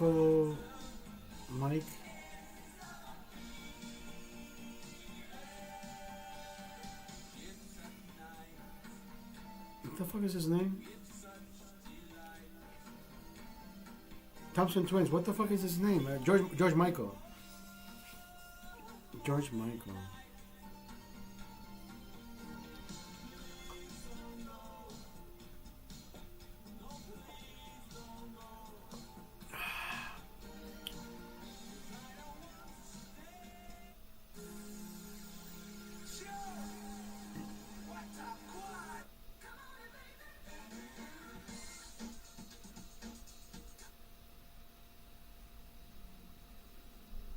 This is a badass song. This is a badass fucking song.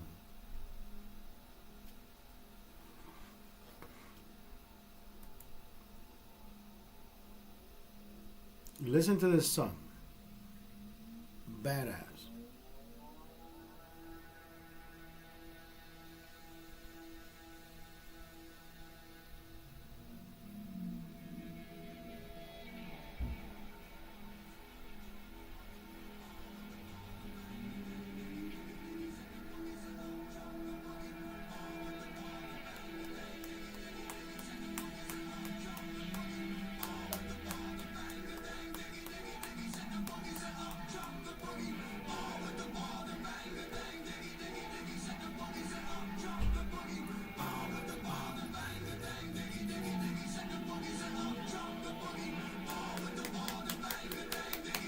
Let's go, baby.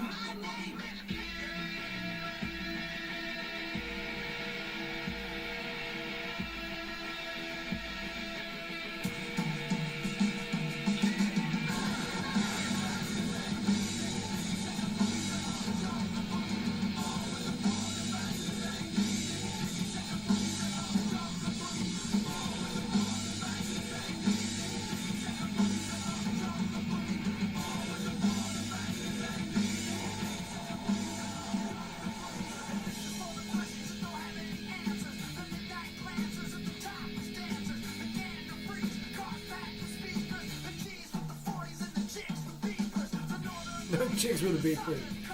Let's go, motherfuckers!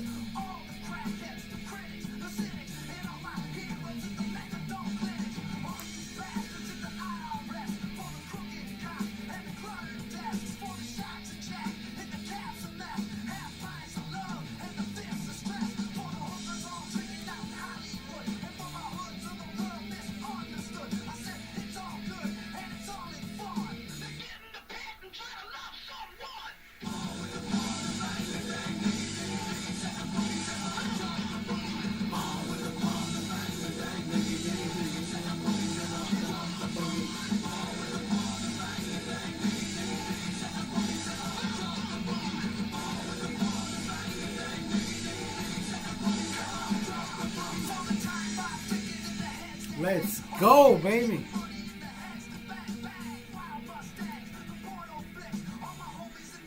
The porno flicks.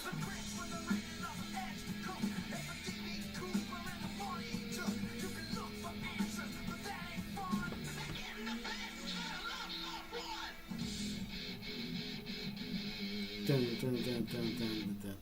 Dun, dun, dun, dun, dun, dun, dun, dun, dun.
Bang, get bang, big it, bang, get back, said I'm painted.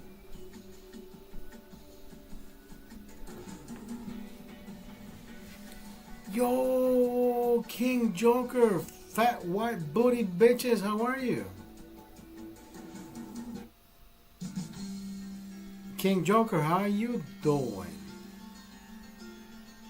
Welcome to the motherfucking green room.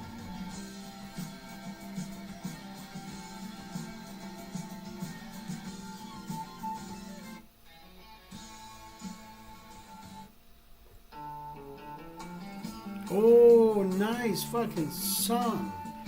Spanish, still nice. Dicen que tienes veneno en la piel. King Joker 4, how you doing? Hey, cheers. Welcome and thank you for joining us. Yes, us. Me and my multiple fucking personalities. You-hoo!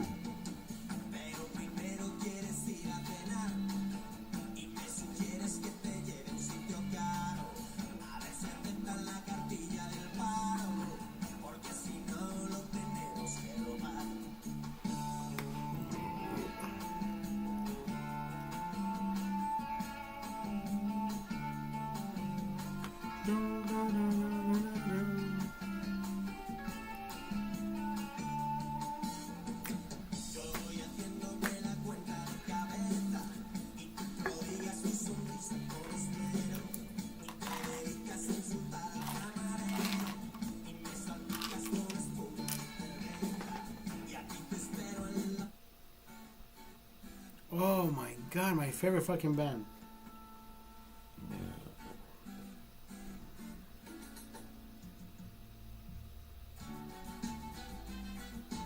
Cara, pelo amor de Deus, não faça isso comigo não.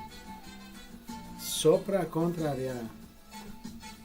Você com essa mania sensual. Não, cara. Você com esse seu jeito contagiante.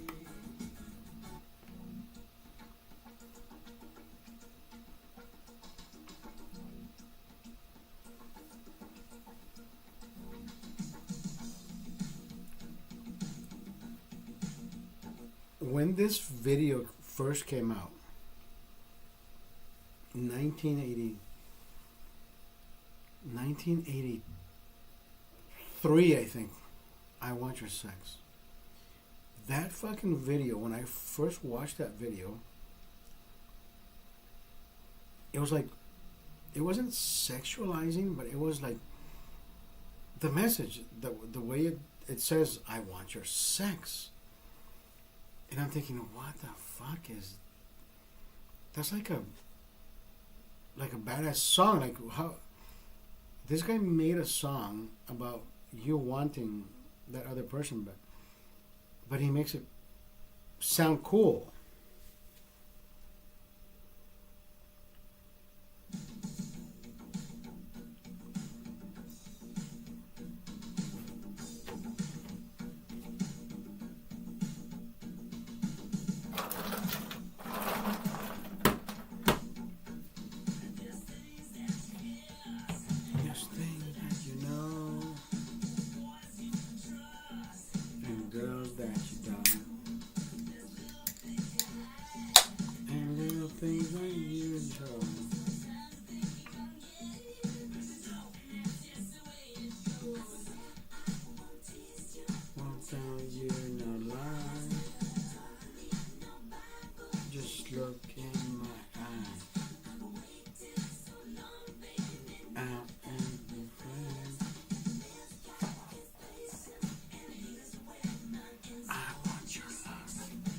I thought it says I want your love.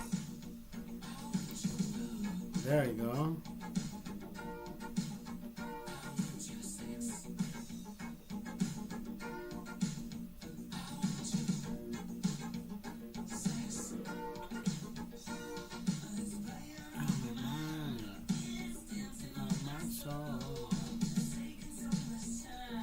So why don't you just let me know?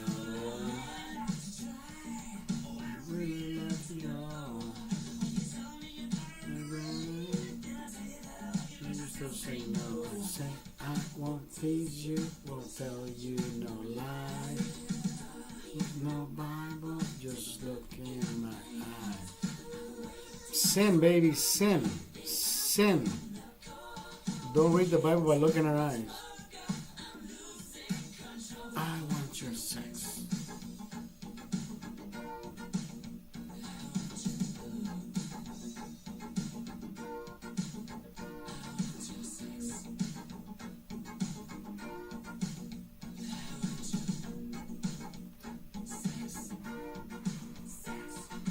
Dun, dun, dun, dun, dun, dun, dun. Dun, dun, dun, dun, dun, dun.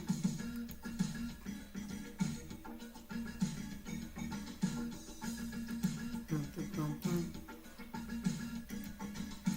Dun, dun, dun, dun, dun, dun, dun.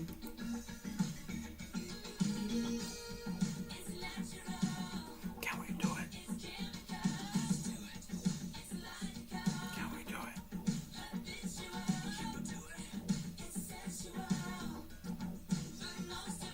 Sex is natural, sex is fun. We should love. Sex is natural, sex is fun. But everybody should. One on one.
Sex with me.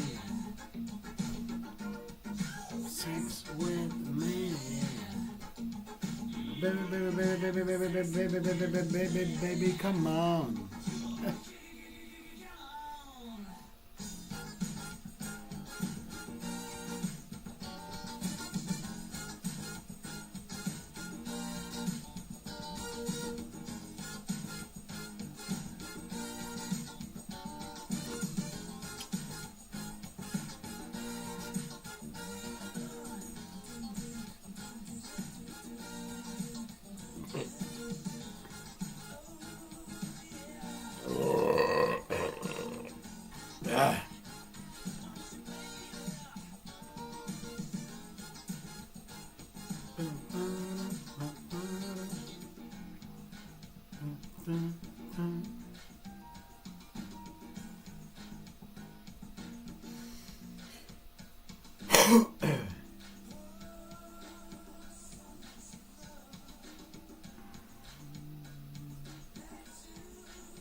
Dun, dun, dun. Sexy body.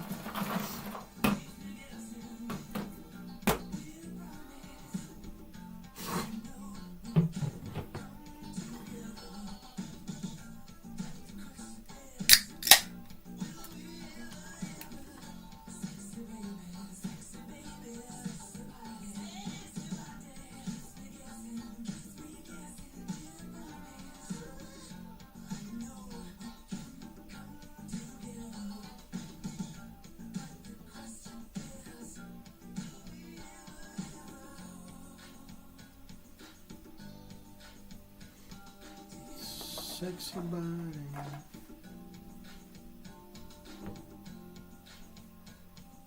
Hice unos pedazos de carne. I made some fucking steaks. Dun, dun, dun. Yeah, it needs that intro. I made some fucking steaks that you have no idea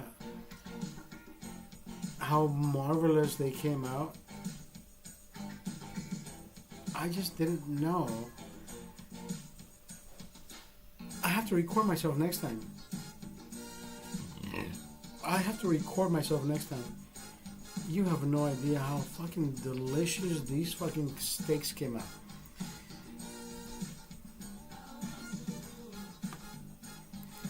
Listen, I'm gonna tell you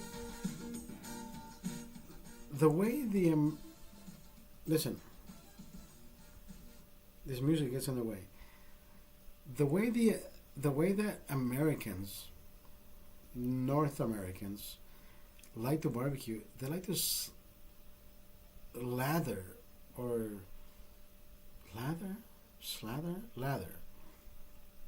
every piece of meat with barbecue sauce. Like, let me fucking put all this.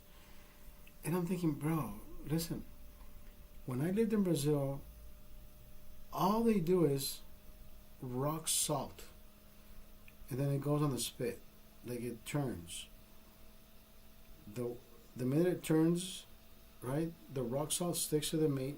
It starts melting, but the meat only consumes what it needs because all that heat rising melts the salt, penetrates in the meat, and only the right amount of salt penetrates into the meat, then everything else just drips away. So when you start cutting all these strips of meat, it has the best freaking flavors. But then you have United States, right? You have your ribeye. They want to, yeah, you sear both sides. You know, if you were smart enough, you would sear it. You would dress it differently, so that searing can actually seal the flavors. But nobody does that. But if you notice, everybody wants to throw butter into a pan, so we can have the butter flavor to the meat. The meat already has marbleization. It's already marbled. You want to taste the meat, not the butter, not the rosemary. The way the people in the United States do their fucking barbecue is like, why the fuck would you do that? It's like me putting barbecue sauce on a fucking pancake, right? I mean, it tastes great, but it's like, who the fuck does that? And that's my point. Don't do that. But anyways, what I did today was exactly the opposite, or maybe directional or indirectional. So I bought these tri-tip steaks, 3 of them, right? So probably an inch and a half thick, 2 inches thick each one. And as soon as I opened the packing package, I reached into the cupboard to grab the pepper and the Himalayan salt. Then I saw honey, and I said, no. And I said, yes. So I drizzled a little line of honey on three of the top sides, right? The ones I was looking at. Those are my top sides. But not only did I drizzle it, but I also rubbed in so it can cover the whole part of each steak, right? And I'm thinking, if I add pepper and I powder it, it's gonna stick to it. So I grabbed pepper and I said, "Oh, it's sticking to it. It's not. If you turn it over, it's not gonna fall off because it's stuck to the fucking honey." I'm like, okay. So now I grab garlic powder, garlic salt. And that's gonna stick to it too. Let me pat it down. I'm like, wow, it's sticking. So I turn on my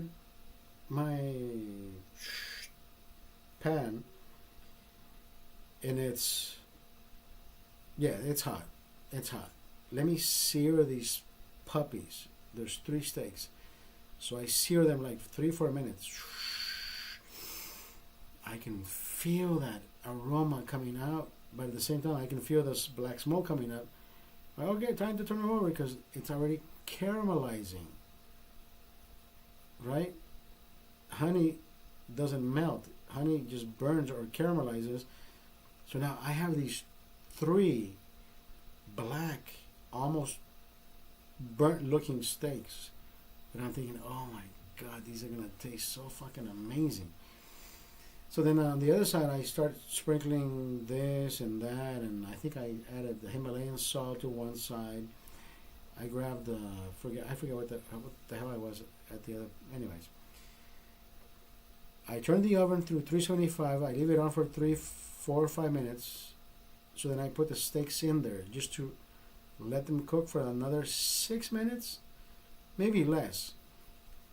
It's on, but then I turn it off. Because if you leave it on, and if you do not have that tray on the bottom where it catches the fat drippings, those coils will catch fire. So I avoided that. I turned it on. It was real heat, but it did like a convectional, like the heat is cooking whatever is left to be cooked inside, because everything else is outside. When I started cutting this 12 minutes later, I've sent a video to my friend Victor, and these strips look like they belong in somebody's evaluation table. Like somebody should give me a fucking rating on this, like yay or nay. That's all I'm saying. Like, what the fuck did I do? Like, this is what? Yes. Yo, avô, cool background. Avô 133. Tudo bom com você, rapaz? I don't even know if you're Brazilian, but hey, you know, Portuguese come because avô is avô.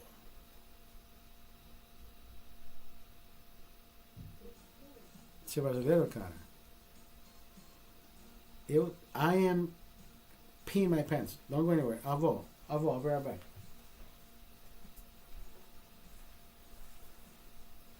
Avô.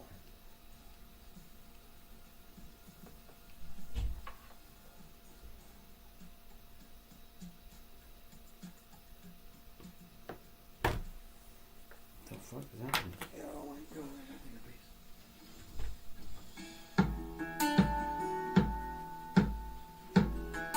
Holy fuck is happening? It's a great song though.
Break the chain, baby. How are you?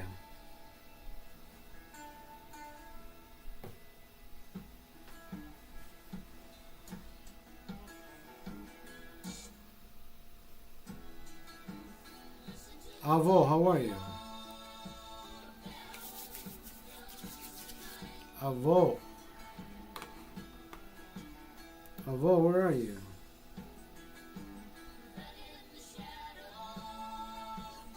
You created your account yesterday.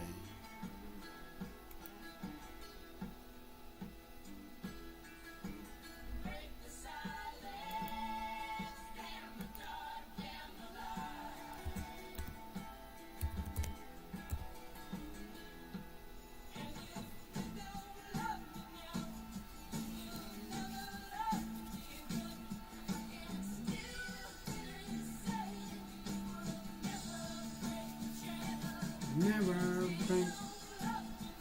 Fleetwood Mac, right? Is this Fleetwood Mac?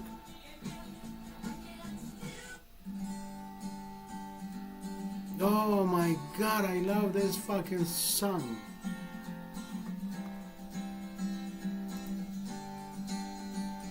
Brasil! Pra você, rapaz.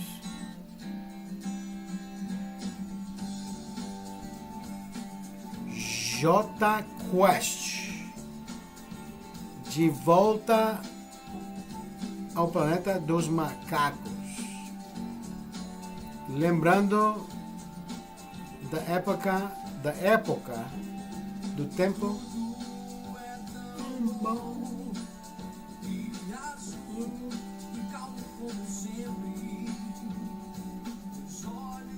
piscaram de repente.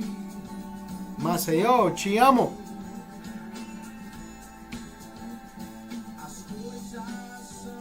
Assim,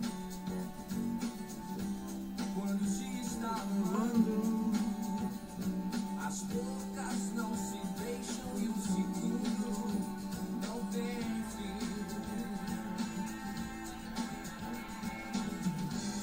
Um dia feliz, às vezes é muito raro. Falar é complicado. Eu quero a canção fácil, extremamente fácil pra você. Canta junto, fácil, extremamente fácil pra você. E eu e todo mundo canta junto. Pateticamente pálido. Coração dispara se eu vejo teu carro. Um dia feliz. Esqueceu. Mas dá medo de tocar. As mãos se procuram sós. Como a gente mesmo.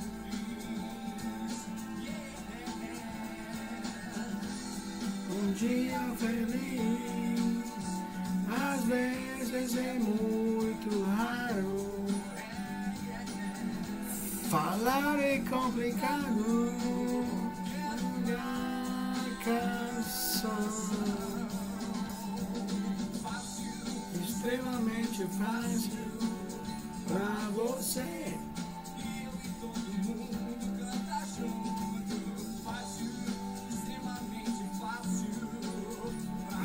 Você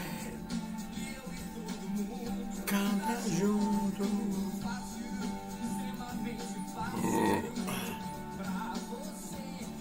E eu e todo mundo canta junto. Pra você canta junto.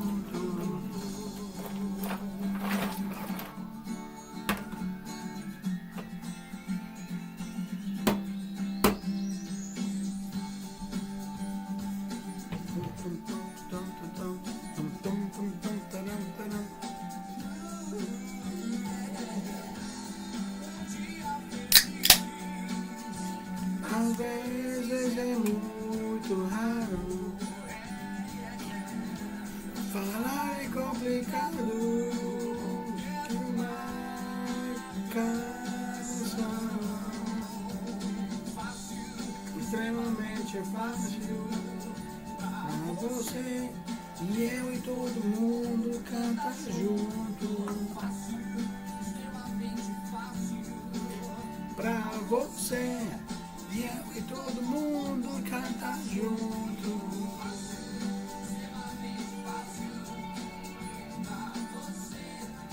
Eu e todo mundo canta junto. Extremamente fácil pra você.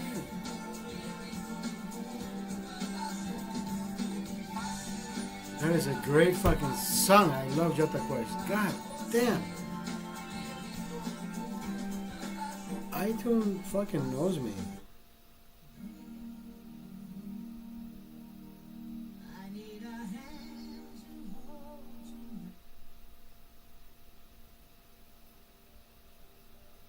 I love Imagine Dragons. You have no fucking idea. I mean, I love Tina Turner. Don't get me wrong. I love Tina Turner, but Imagine Dragons.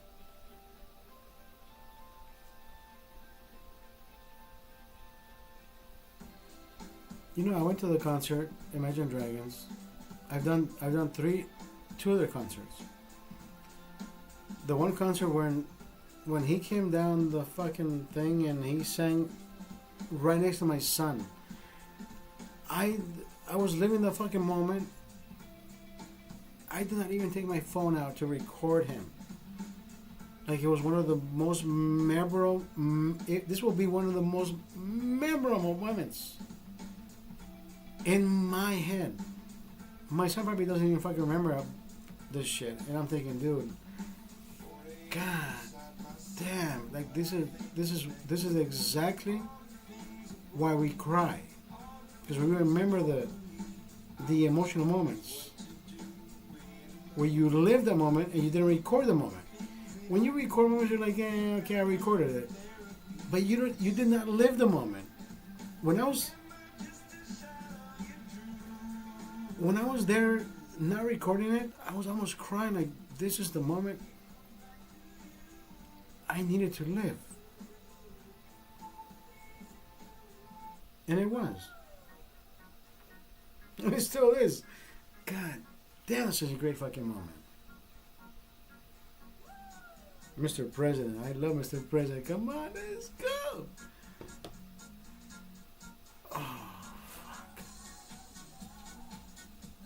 Coco Jambo, that's Mr. President. Oh my God, my back is...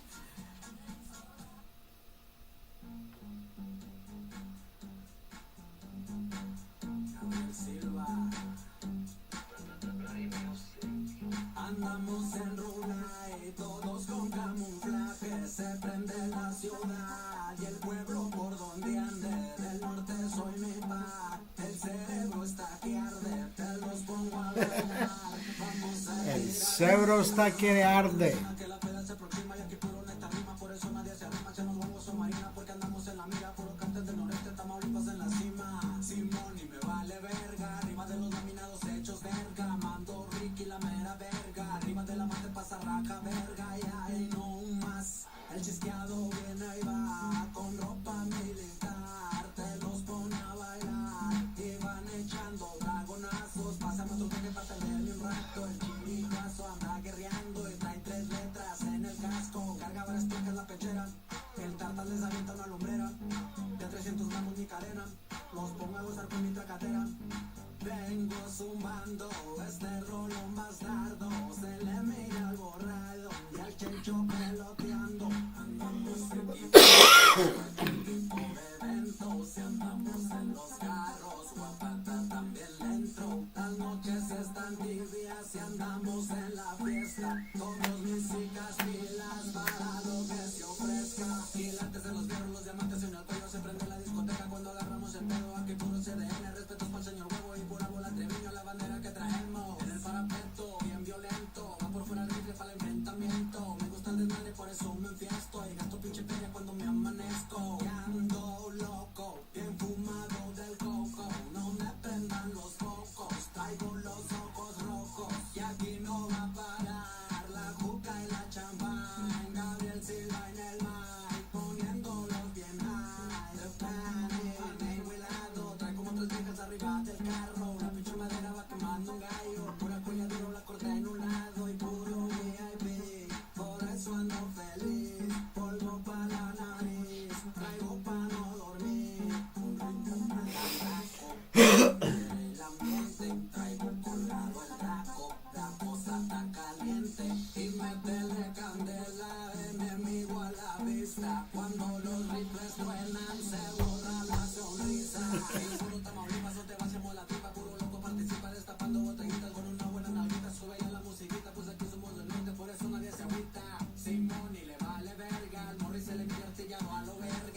está tirándole duro pero no se quema y no va a parar, van a ir saliendo más. Gabriel Silva. Relax y póngase a bailar.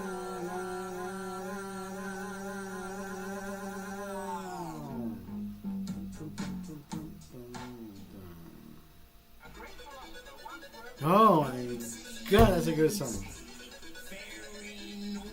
Ustedes que le valga verga, hijo de puta.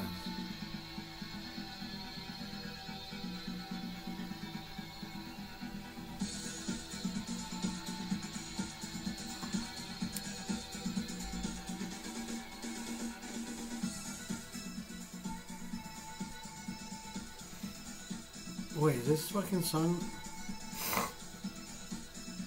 Is this fucking song?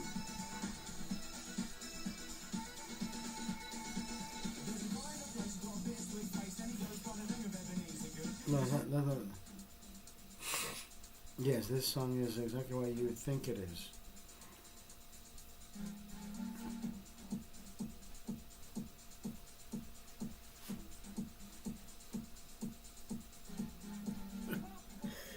This song is exactly what you think it is. You pump up a jam. You pump it, and you pump it, and you pump it. Because what else would you do? There's nothing else. You pump it. What else you do with that drum? Technotronic. Pump it up.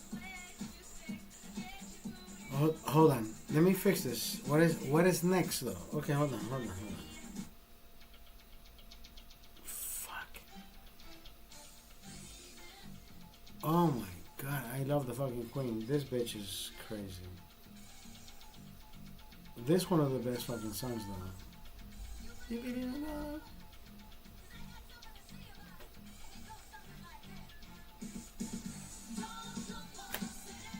That's baby. This is the Queen, bitch. I want to leave you with this.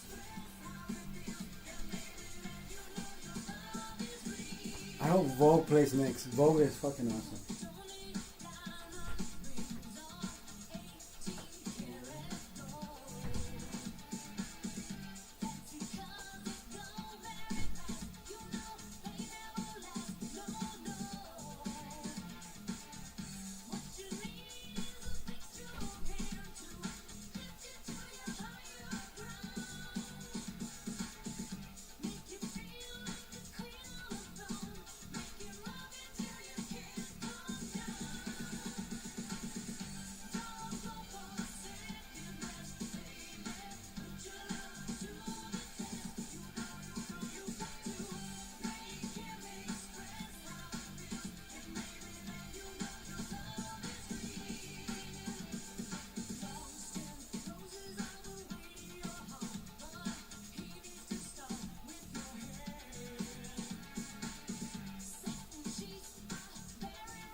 Do you go for second best, baby? Come on. Who goes for second best anyways? Don't go for second best, baby.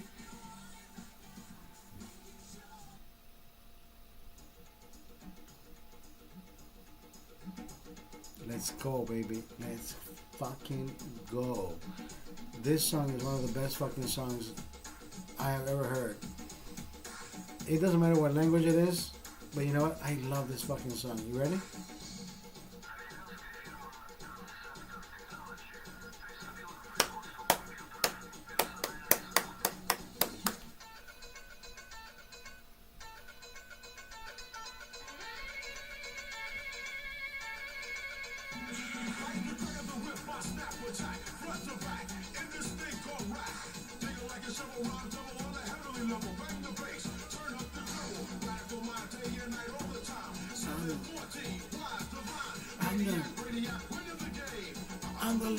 Jesse James.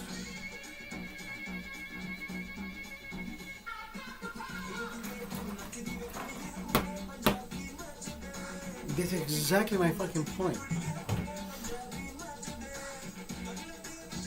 What is wrong? What is right?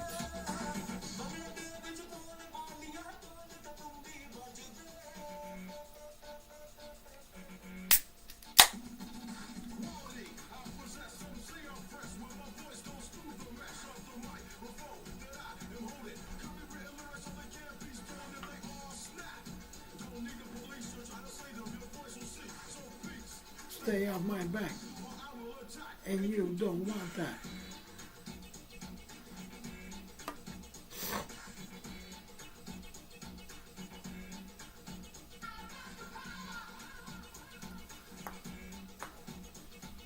Three, 6, 9, 10.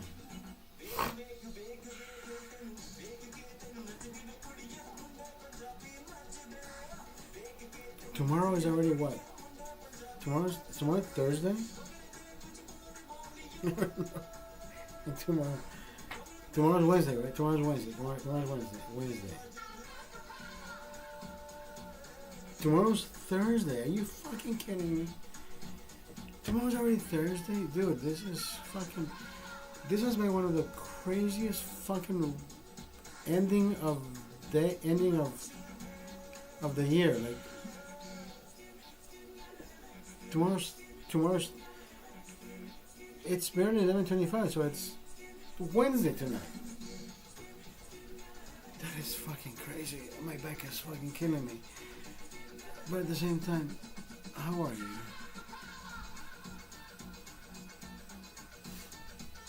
My boss sees me the other day, right? I'm coming out of the office and I'm limping, and I'm like, oh my god. He says, Oscar, what's wrong with you?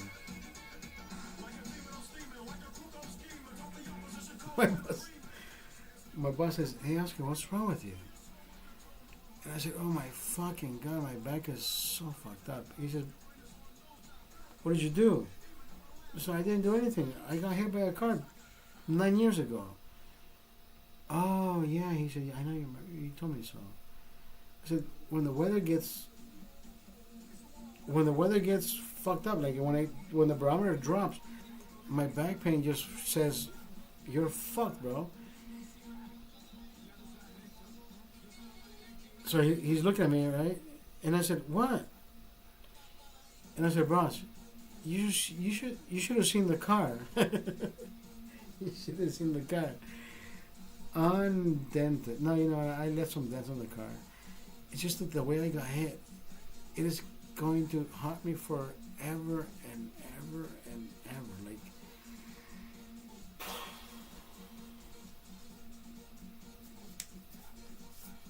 yeah, I won't. Holy shit. The fuck is this?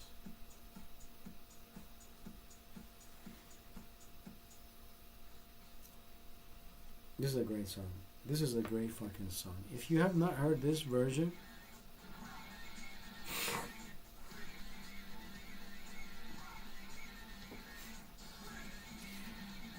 I'm gonna end my live after this song. I think they're one of the best fucking songs ever made. After Grandmaster Jay, of course, but this is In Excess.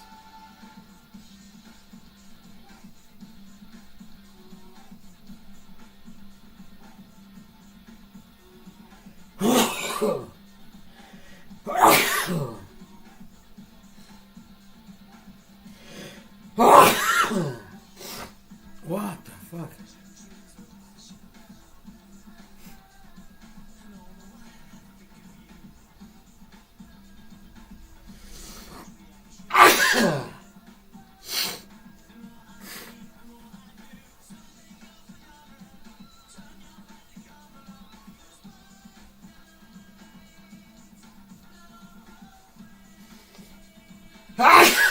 What the fuck is happening?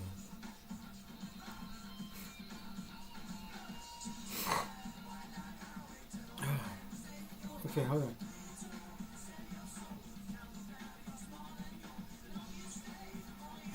Oh, wow. What the fuck is happening? Yeah, this music is not helping at all. Say free.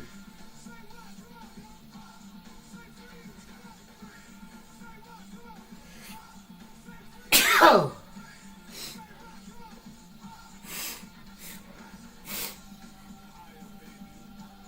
The amount of mucus that is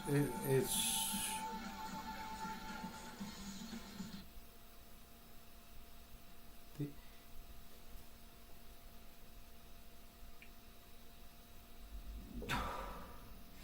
well, the amount of mucus that is happening right now, like I don't know what's in the air, but the amount of allergy that my nose thinks it can pick up. And here we go. Oh. That is fucking ridiculous. Like I've never. Okay, I sneezed before. I just never sneezed 7 times in a row in front of anybody. Yeah, I can be home and say, sneeze, right? Like, 4 times, the most. 4 times I think is my record. Today I'm like at 7. And I'm thinking, dude, that's getting like heartwarming. Like, man, bro.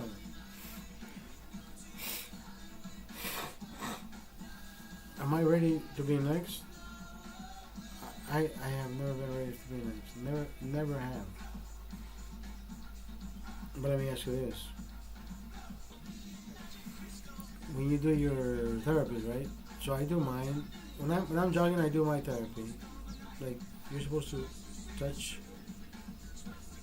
I mean, just something in ink and the set to go. So I thought about erasable board, right? So okay, let's do this.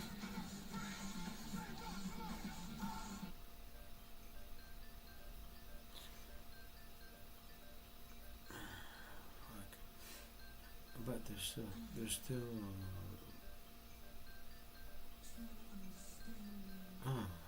there's okay, no. Not that.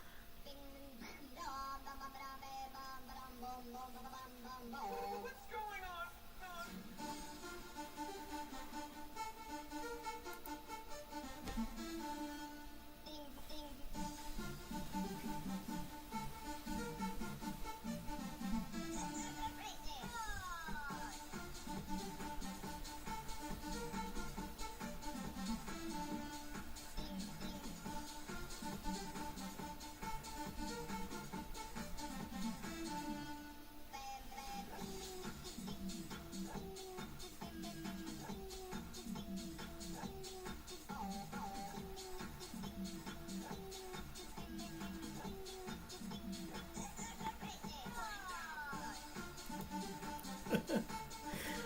That has to make a good fucking video somewhere. I don't know where, but it has to make ding ding ding ding ding ding ding.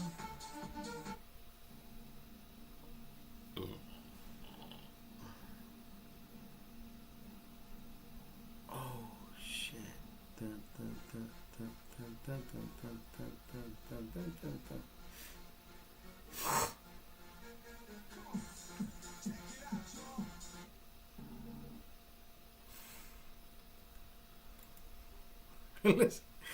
Listen, this is back in 2000, 2001, maybe 2002.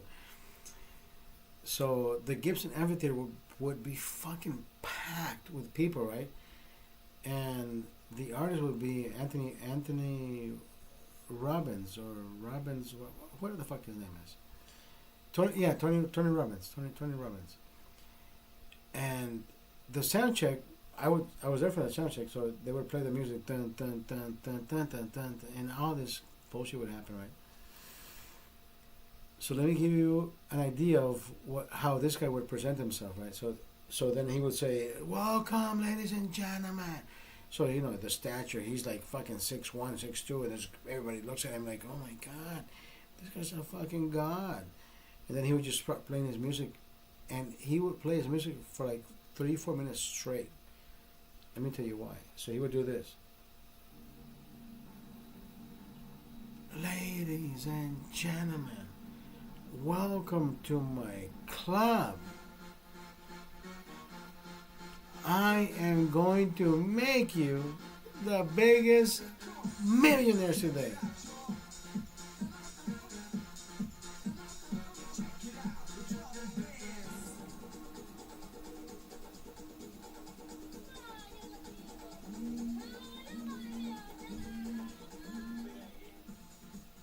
So anyways, he would allow you to become that person, like, oh my god, euphoric, right? So he would put the right beats per minute into your soul, and you would probably orgasm in your pants because this guy is telling you, he's acknowledging you, like in that particular moment, like if you feel that tension of you being in the plateau, like, oh, this is where I need to be, like, oh, I love this part, right? And he's playing that fucking music, and then he talks to you and says, thank you for being here. And he says it to everybody, because the camera, the way the angle is pointed, everybody is pointed in their direction. So the screen behind them, everybody thinks he's talking to them, like, what the fuck? So this guy goes crazy for, fuck, I don't know, a good 10 years. Now he's fucking dropped out of the fucking face of the earth, even though he's still alive.